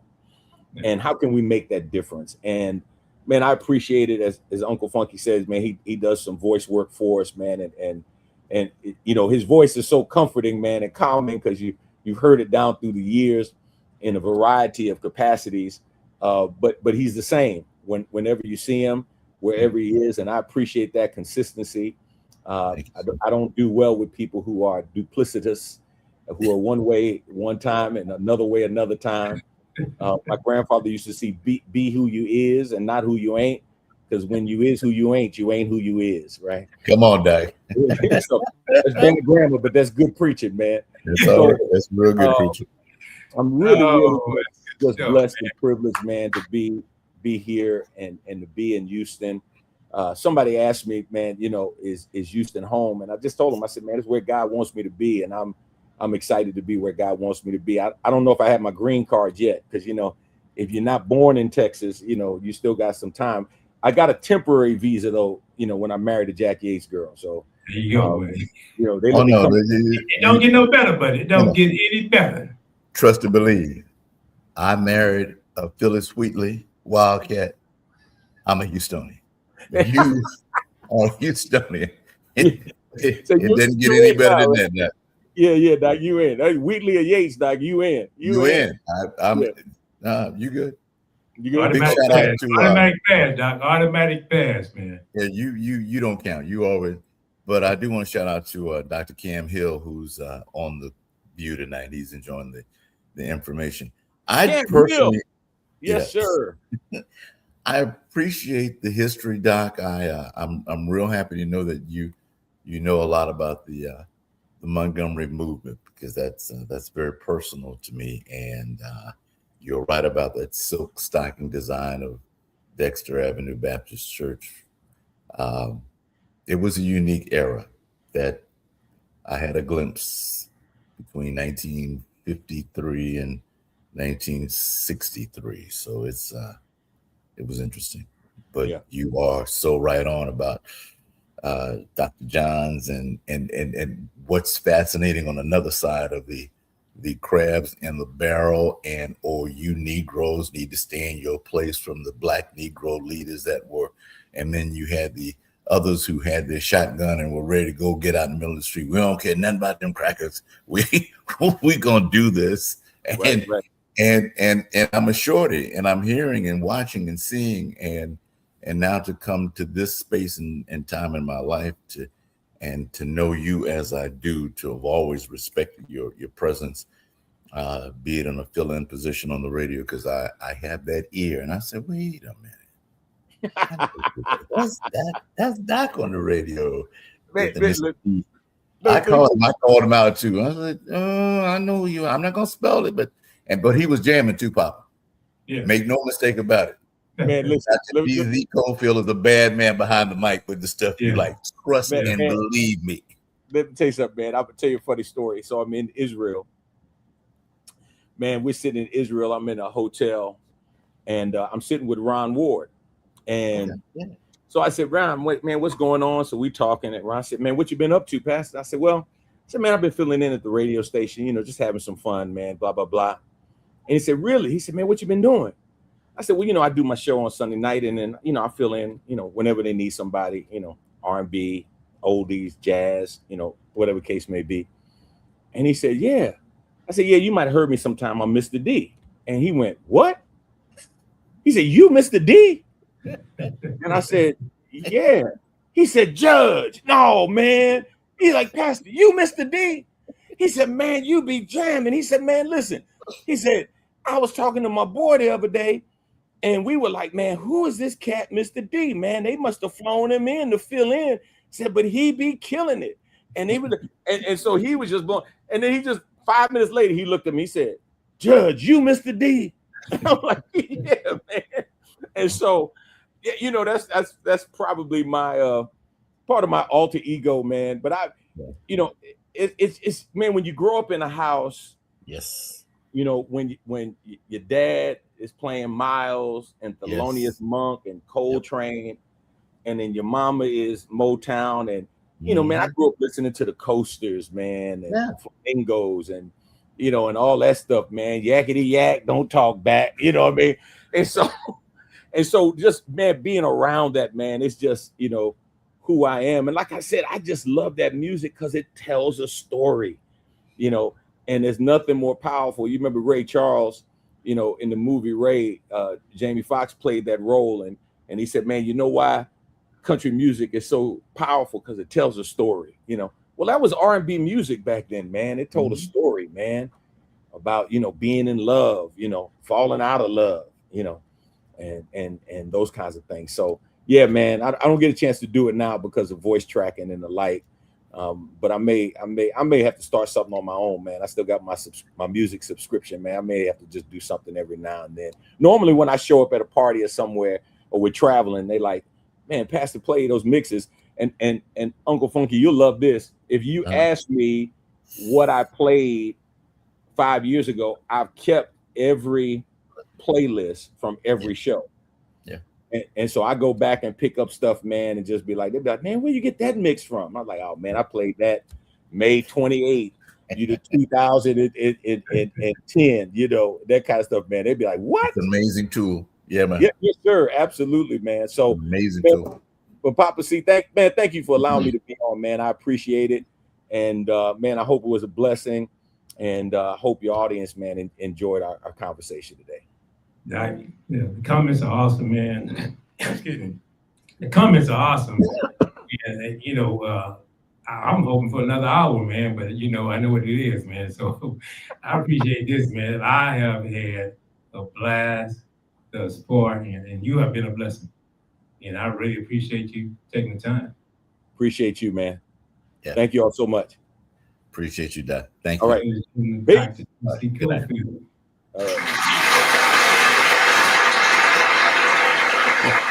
We got to work on our TN sound effects, man. We got to do a little bit better.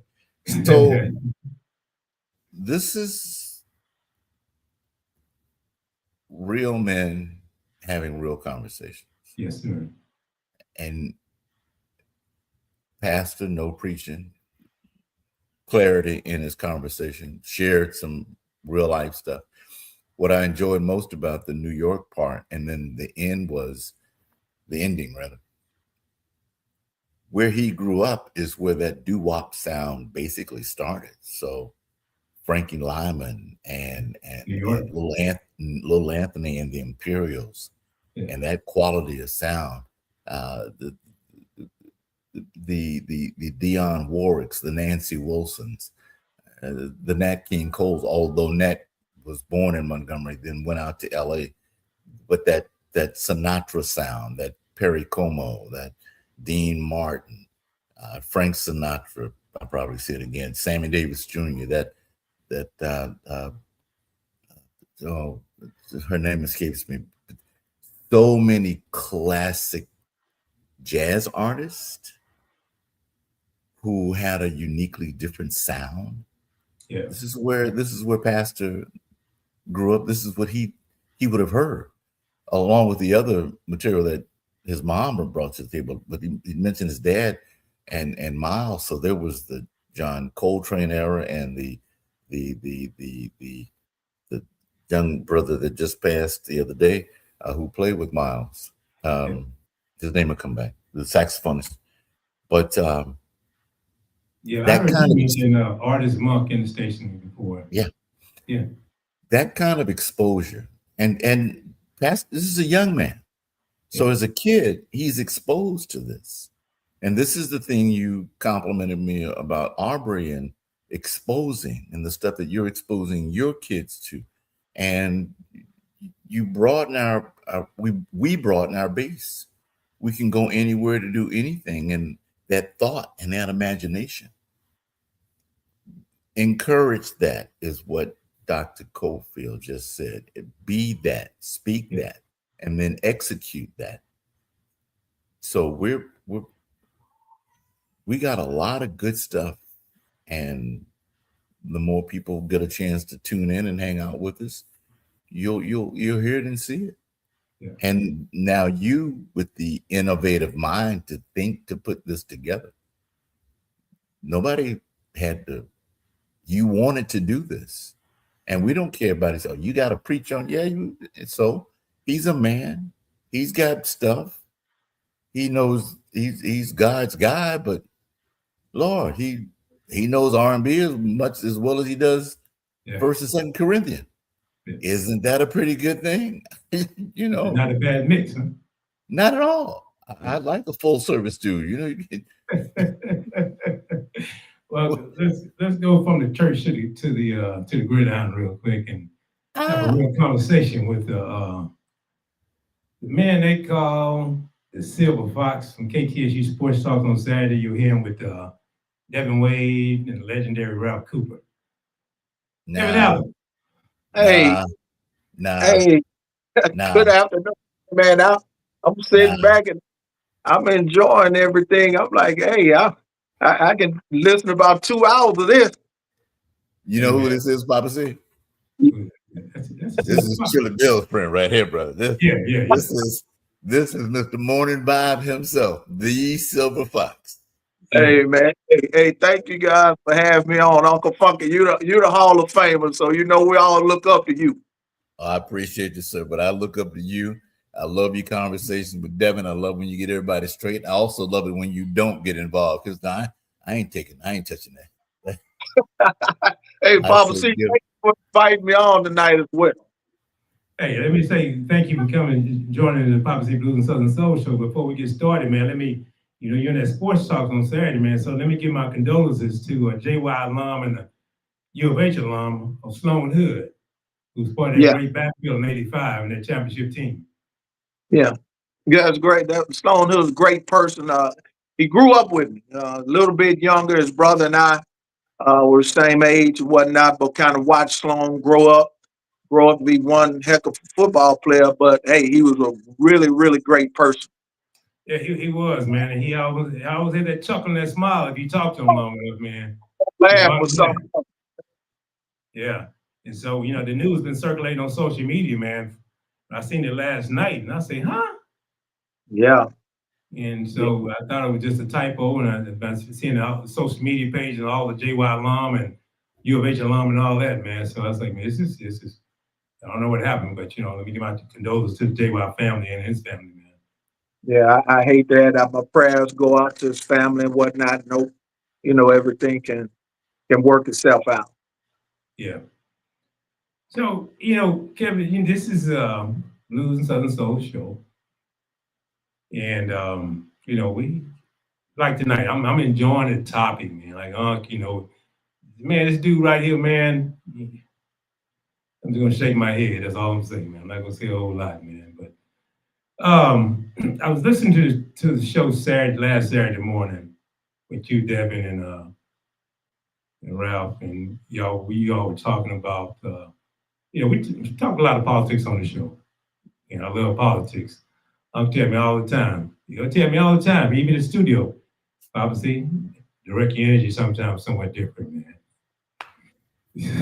Well, you tend to get caught up on stuff that I don't personally think you should value your time even worrying about because it's going Right. to take care of itself eventually. But because you can't change that is, it just has to go through its rent cycle.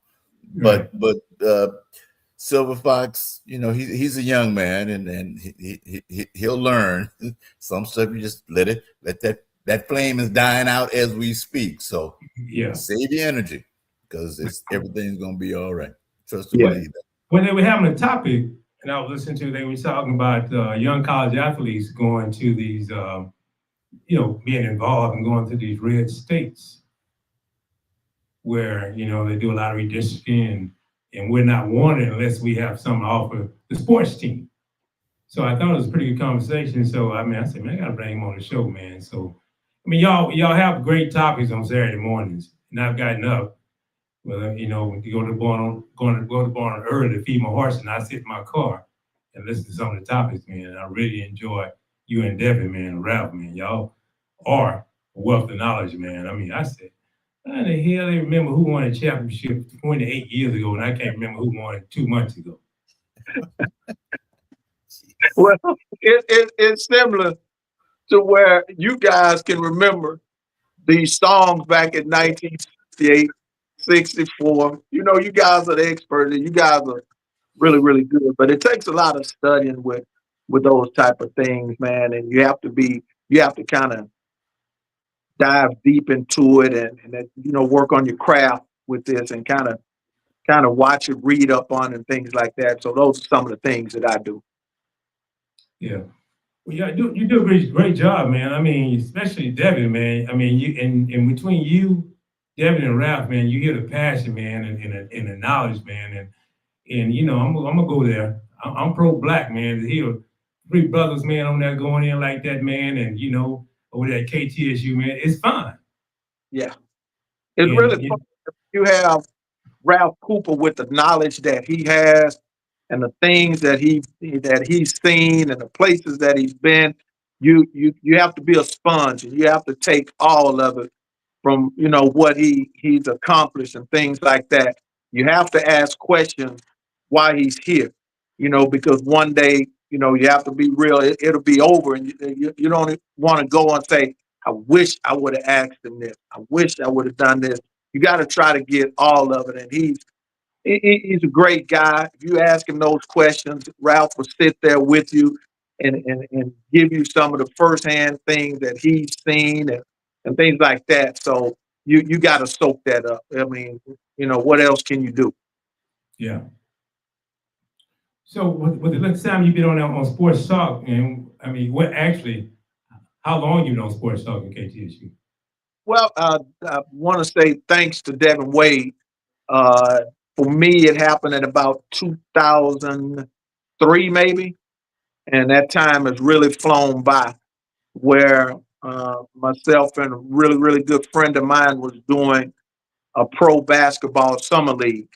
And he came to me and he said, "Hey man, I'd love to have you on the show, and share some of the things that you're doing and whatnot. I think some of the knowledge that you're getting will really, really help." But I really, really thank him all the time for allowing me and giving me an opportunity to come on the show and being there, man. I really have fun with it. Um, Seeing him every weekend, talking to him on the phone, and my guy Chili Bill. So yeah, we have fun with it.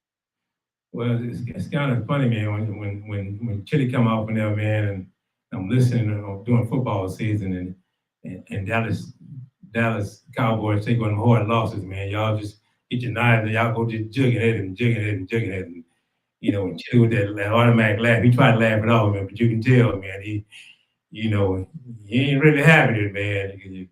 All right, man, get off me, man, get off me. Okay, you made your point. Yeah, he's a really diehard Dallas Cowboy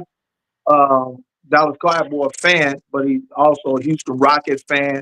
And when he cares about his team, he's really, really, he's into him. But we have fun poking the bear sometimes like that to get him started because we know in the morning when he comes in, you just kind of say a couple of things about the Cowboys and that'll get him started. But we have fun with it. So I really, really enjoy it. And I thank everybody for giving me an opportunity to be on KTSU 90.9 Sports Talk. But those of you who don't know, the Silver Fox is a JY alumni. Yeah. More greatness. We got Chili Bill, we got the Silver Fox, man. I mean, KTSU is surrounded with that JY greatness, man. Hey, I learned early. Pastor Cofield, where he said his wife was a cheerleader. She was 1 year behind me, so I know his wife from school. So he got lucky when he got one of them JY cheerleaders. So, Poppa, you led into a little bit of the discussion with the Silver Fox, and I didn't hear the show. So, you mentioned black athletes and the Southeastern Conference schools. Is there some sort of game plan for them not to go to school there, or athletes to withdraw? What was that all about? Well, that's the chatter that's going around. But me myself, I think that it's a lot of pressure to put on some young men to carry that burden. I think with the money that they're throwing out to these young student athletes, change their lives and whatnot like that. I mean, it's hard. So I think we have to come up with another game plan or whatnot in order to kind of make some changes in those red states.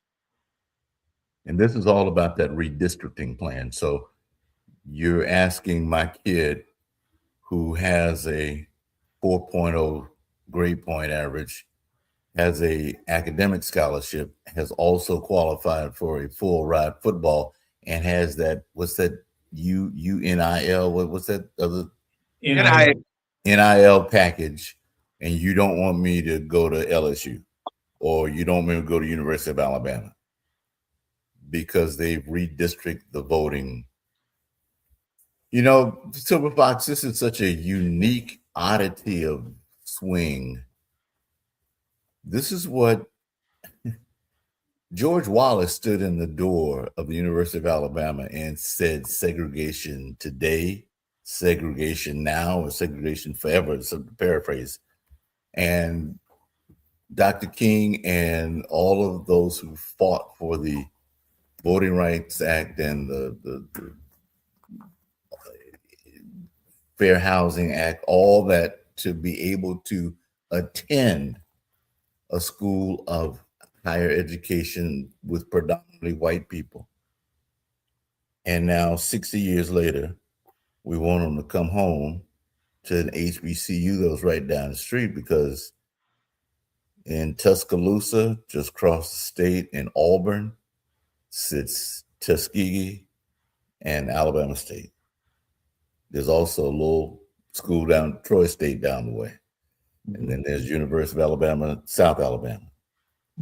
It's fascinating to me that we would ask that of our students, who really are the after product of all this integration.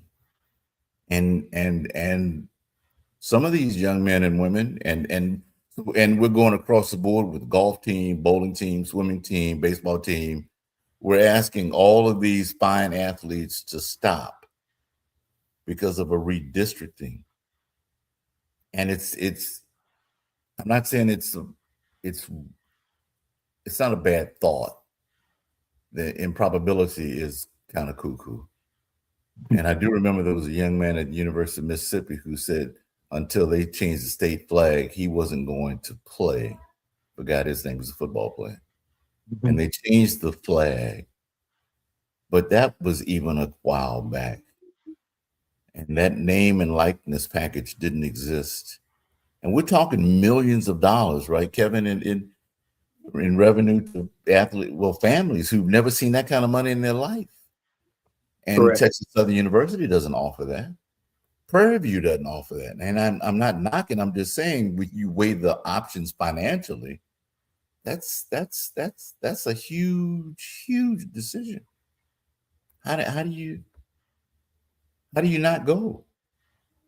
That's the thing that I look at, because it changes you financially, probably for the rest of your life. Yeah.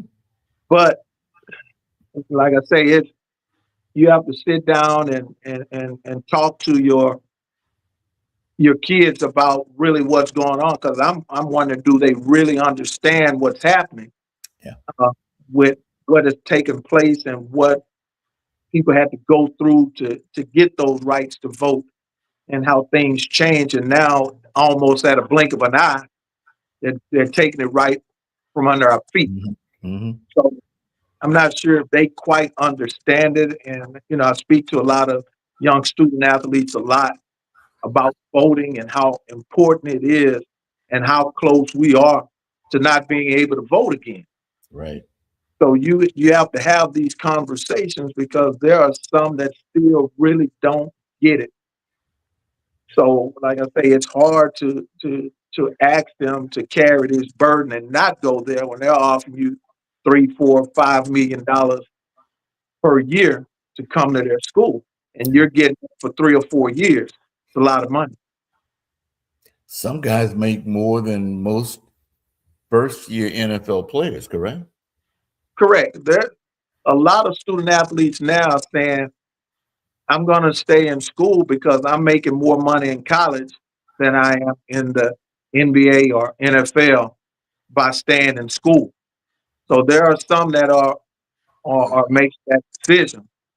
So I mean, it like I say, it's tough when you as a 19 or 20-year old, you look in your bank account and you have 7 digits in there. Yeah. That's tough.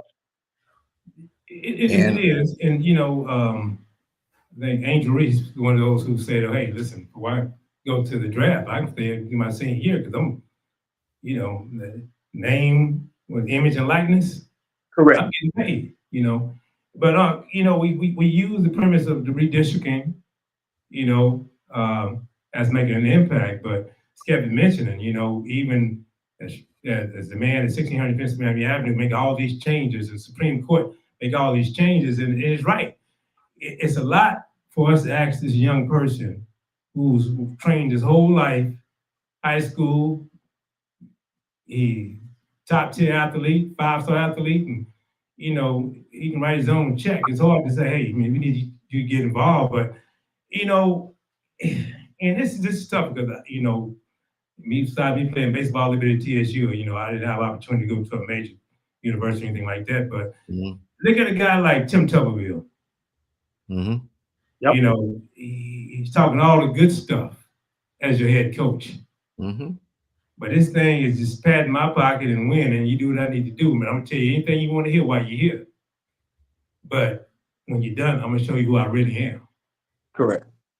And and it's a tough. I mean, look at me with 2 kids in college. I'm out of pocket, so it's hard for me to say, hey, don't go to LSU, don't go to Alabama. They're willing to take some of that pain off of me. So Correct. I'm a prime example, But the way things are going, you got a lot of young folk who are not athletes are involved in the movement, trying to make a difference. And I think that might be the thought process or the figuring it out behind the scenes to grab your students from the Thurgood Marshall School of Law and quietly begin able to type out a plan and use your social media network to begin to make a movement, much like the Montgomery bus boycott, that you will start that movement. Like I mentioned to you earlier, the students that went to Greensboro for that sit-in, they volunteered to do that, and they were trained in how to handle the adversity that was coming. So almost every Black school were students with the protests, students with the marches. I know firsthand in Montgomery, that's the way it was done. All those kids were from Alabama State. So it was a different mindset. I think bringing an athlete in makes a headline, but to actually make a difference, you're going to have to be on the political level to get behind the scenes, in the cracks, in the legislature. I may speak one way, but quite honestly, I might be someone else. And we begin to put together a game plan to go in, and you'll always make the change inside the room, not outside. You can make a lot of noise outside, but once you get in, you can begin to tweak and manipulate a few things. And you scratch my back, I'll scratch yours. Well, this bill's coming, I need this. And these are the way, a lot of those back rooms, the Mayor Daley type situation, like in Chicago, they ran those big machines. Harold Washington was still a part of those big machines in Chicago that had that political force. So I like the idea.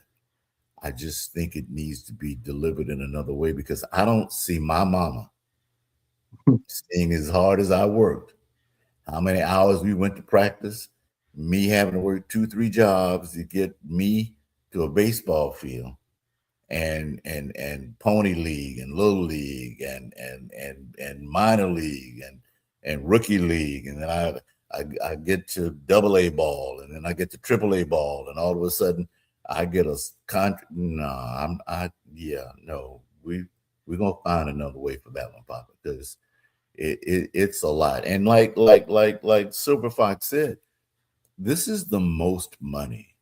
These families, and we all know the stories. It's not just the mom and dad, it's the aunties and the grandmama and them and all the cousins.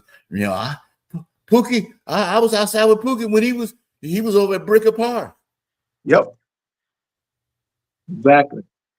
It's tough. It's a hard decision when you're getting that money. Like I said, as a 19 or 20-year-old, and you're getting that consistently, to ask a young man to say, hey, look, and I'm not knocking it, but hey, why don't you go to a swag school or a MEG school? So you're you're leaving from riding charter flights, and you're having training tables at your school where you're eating. You don't have any trouble with that, and you're living in a penthouse, and you're driving the finest of cars. To now you're riding on a bus, on a charter bus, going to a game, and you know and it's hard. You know, it's tough. I had a question.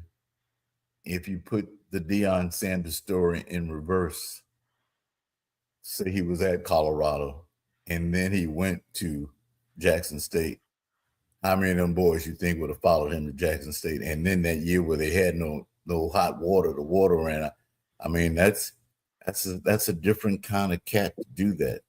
And you know, like you said, I'm 19, 20 years old, and I got 6, 7 bands I can play with easily. Yeah. You know, I can go to that A team, just drain that, and it's going to be full again tomorrow. Yes. Yeah. And I'm not starting. But see, I think a lot of HBCUs are missing the boat. And what I mean by that, all of them are looking for the Deion Sanders effect. Mm-hmm. Only one of him that has the charisma and that can relate to the young student athletes like that, because he was that flashy guy that they looked up to. Yep. And I think a lot of the HBCUs are looking for that hit, and it's not there. Mm-mm. As opposed to trying to get the best person available for these young student athletes, guys and girls. Yeah. And help them and show them not everybody can make it. But here's another plan for you where you can Make a try to difference. live comfortable. Mm-hmm. And I think we're missing that boat. But with, like you say, with these SEC schools and Big 12 and everybody with the TV revenue money and things of that nature, and selling of the jerseys, it's not close. It's a lot to ask these student athletes to bag away from that. Well, here's the thing. I think U of H is in what, USA conference? No, they're in the Big 12. Big 12, yeah. They're in the 12, Well, yeah. They just turned down $30 million from private loan that they were talking about before the show started.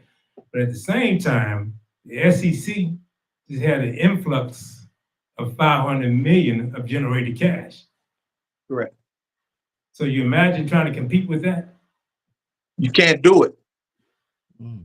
And so if you think, and I've talked to coaches now, and I asked them, how long is the conversation before the student athlete is talking about how much money am I going to get?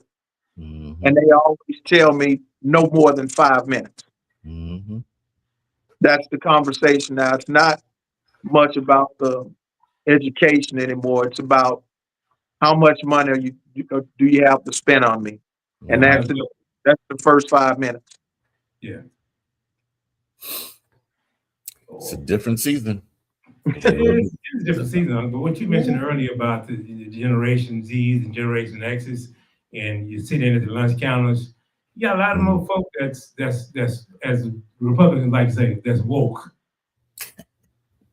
Yeah. In understanding the dynamics of it, man. So, and it starts with the conversation and understanding and where we at. And so hopefully a lot more young folk can get away from, maybe not, not I can't blame them from the shoe programs and the big endorsements. And, and let me add, I have a nephew who's, he's been off now. He's going to be a senior. They won high school championship last year. But he's got 13 offers. And he's looking for the highest bidder. Yep. Yeah. That's the thing now. Who has as the young student athletes say, who has the biggest bag? Yeah, the biggest bag. There you go. Prime time. Prime time is the biggest bag. Who has the biggest bag? So, it's tough. And now with the way the transfer portal is, Yeah. Oh, They're Lord. in every year, and not being at one school for 3 or 4 years anymore. Every year at that different school, because if you do well, another school is coming to offer you more money. So it's tough. Yeah. Um, It's don't funny that fun- you mentioned that because of the Congress, they were trying to find some guardrails now to help the schools out yeah, and tighten but the I ship. so far control now. I mean, what can you do? Yeah. Mhm. But at the same time, you have a coach who's talking to Uncle Funky or Kevin Allen, trying to motivate you to go out there and run 300 yards and 400 yards and 500 yards. But at halftime, he get a phone call, so the call us. Yeah. And you, See, you what they're doing now, guys, is when you recruit on a lower level, you're recruiting for 1 year, because if the guy do well, you know he's gone. He's Yeah. gone, right? He's gone. So it's tougher for the smaller schools without the money, without the funds. Yeah. So I mean, we got to come up with another solution on how we can work this thing out as far as these red states.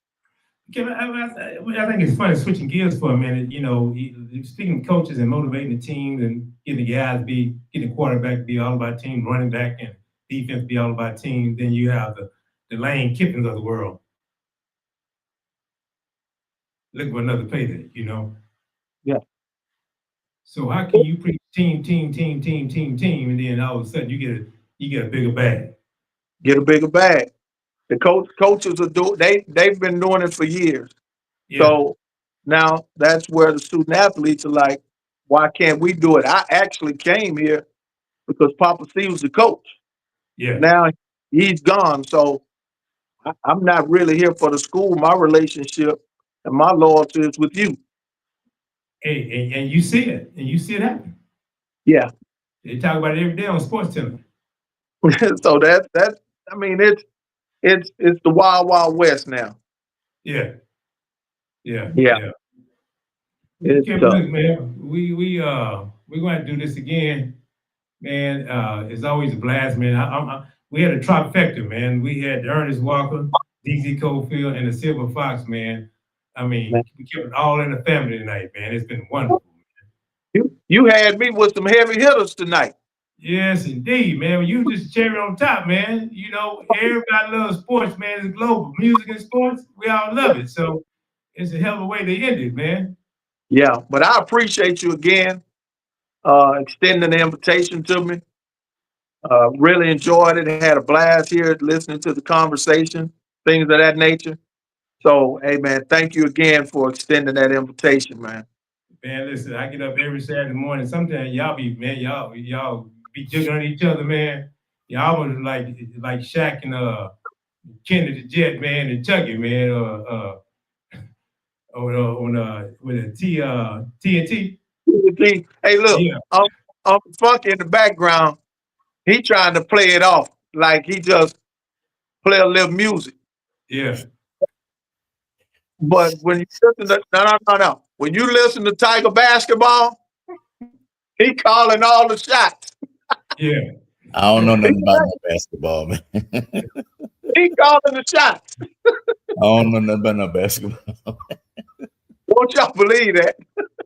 I don't know nothing about no basketball. I don't know nothing about no football. I just know halftime and the band Yeah. and the cheerleaders. That's all I know. I don't know nothing about no football. No, Kevin, he all about it, man. He all in, man. He's the man. I've been there. He all in, man. From A to Yeah. Z. Yeah. Hey Kevin, when you talk to Ralph again, man, and the guys, because that was my first foundation when I got here was Don, Sam, and Ralph.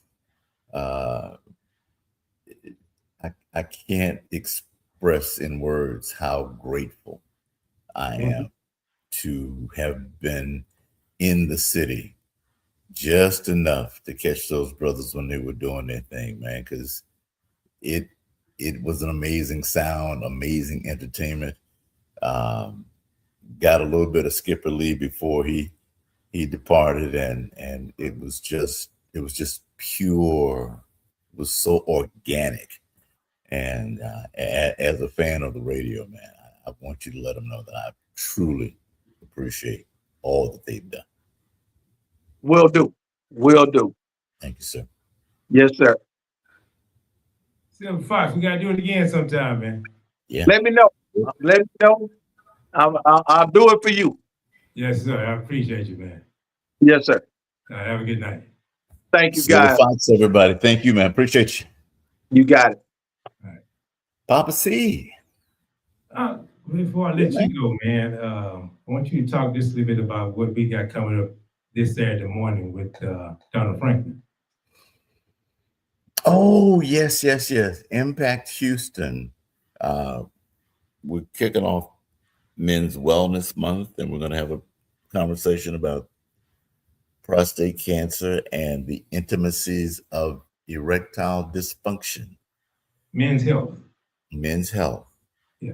And all of the factors that go into ED, the things that I personally know and that I can share with, the treatments I've had, and the life-saving factor that prostate exam and the colonoscopy literally saved my life. We got it early, so that's a part of the show. I know we have to be there before dawn, don't we? Some early ridiculous hour. It's like at 7 in the morning or something. 7 in the morning, y'all. So, Jesus. who's hosting the show? Well, there's Miss Franklin. I don't have the show notes in front of me. I know there's a female doctor who'll be on with us, so I can't really do you honest because I don't have the liner with the information. And her regular guest, a guest host. So, I know we can go to the website. Yeah, but we know because I don't have that in front of me. Funky Larry be in the building and Papa C be in the building. Yeah, and early. Other folks. I'm gonna sit close to you where you can nudge me every once in a while. Wake up. Who? I said I'm gonna sit close to you, so every once in a while you can nudge me. Wake up. I used to do that in old staff meetings. I had some real dark frame sunglasses. Yeah. And you couldn't tell if I was asleep or awake. So I said, nod if I start snoring. If I just kick me. So, but it's not gonna be that kind of show. Some real informative stuff. I am looking forward to it. It will be good, and we'll have posters and stuff up so all of your fans from your Blues and Zydeco Connection podcast can follow along. I'll put it up on my pages. So, Lady Audrey, hope y'all get a chance. Dr. Cam, and anyone who follows Papa C, it is going to be a great show Saturday morning. Hope y'all get a chance to listen and call in, because I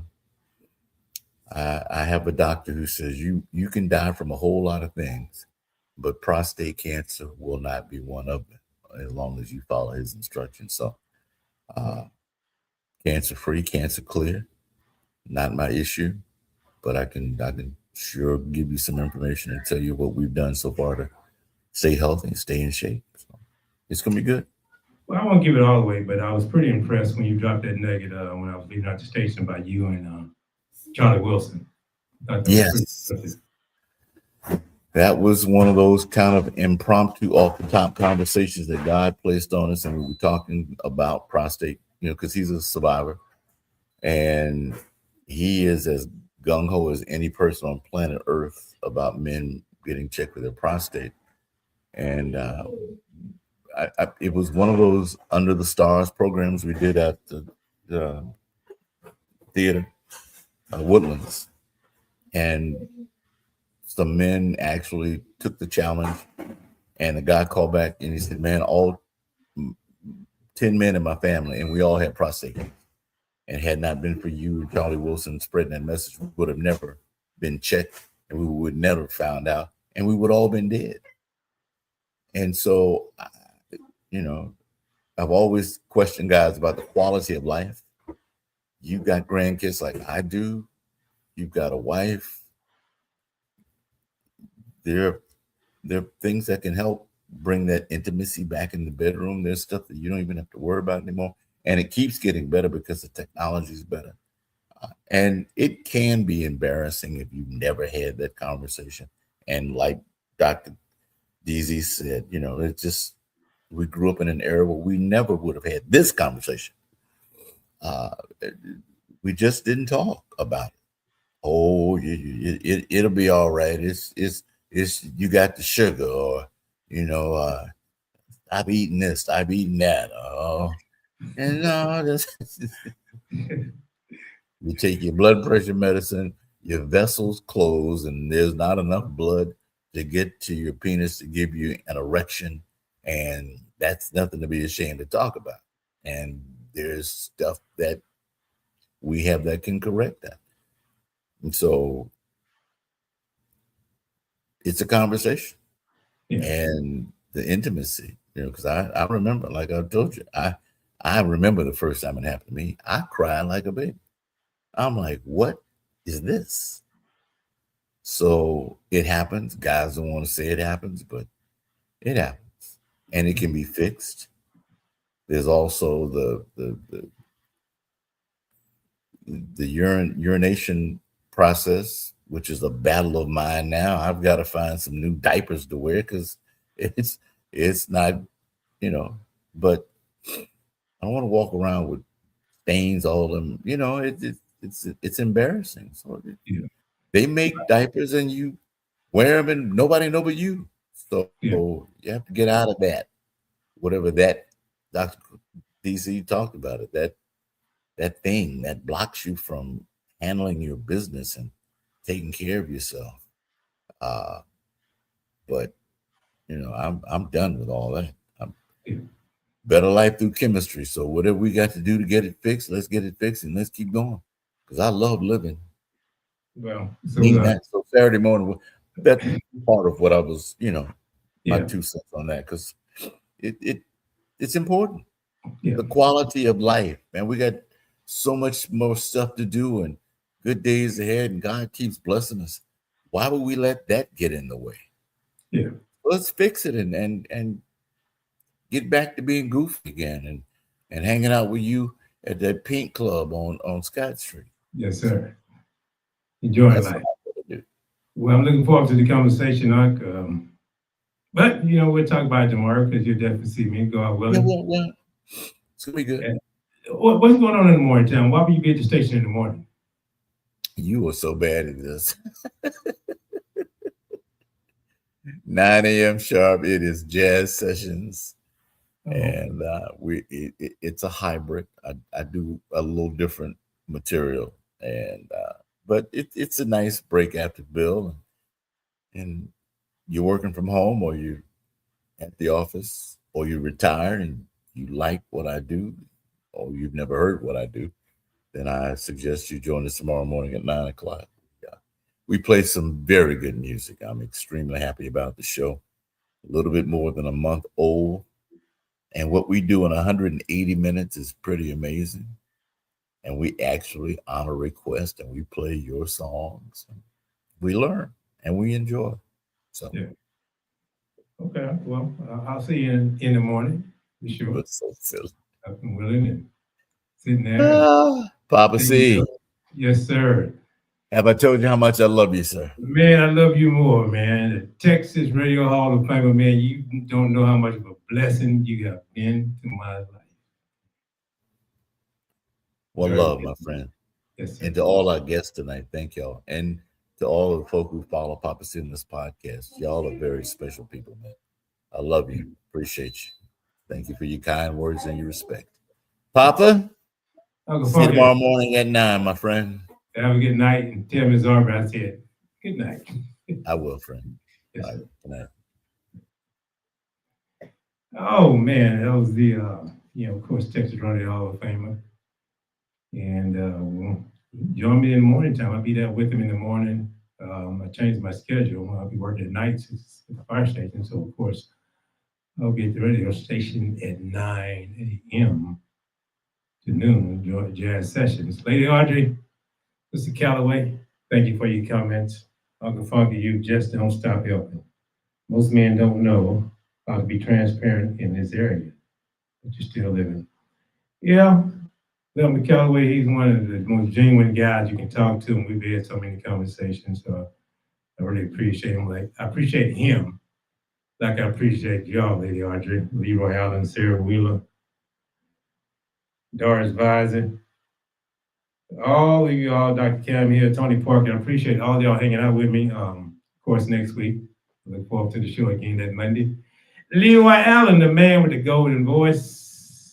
Bill Calloway, good show. One for the books. Yes, it is. Yes, it is. And, for all of y'all stand up a little bit later than we normally do, the conversation was so good, I didn't want to cut it off. But, all good things come to the end, and I got to drive to the house, like Leroy Allen say. Buckle up, Leroy. And once again, I appreciate all of y'all.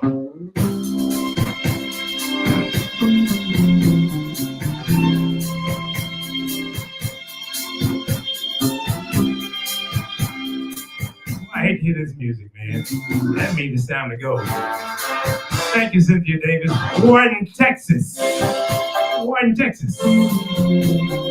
Hey. Speaking of Warden, Texas, I'll be DJing this weekend for the Outlaws Trail Ride. It's in Fresno, Texas, y'all. Jam and Jay will be Friday night, and I'll be Saturday night. That's the Outlaws, the original Houston Outlaws Trail Ride. This weekend, y'all. Thank you, Sarah Willow, Sister Calloway. Like I always say, what Johnny Simpson would say, y'all, shoot for the moon. If you miss, you'll be amongst the stars. That means aim high. Leroy, I always say one truth, baby.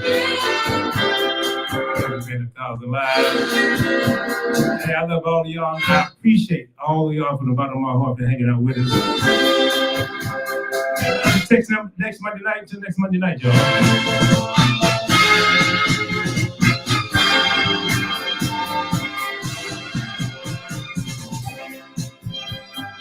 Cynthia Davis. I've been to trail ride this weekend, baby.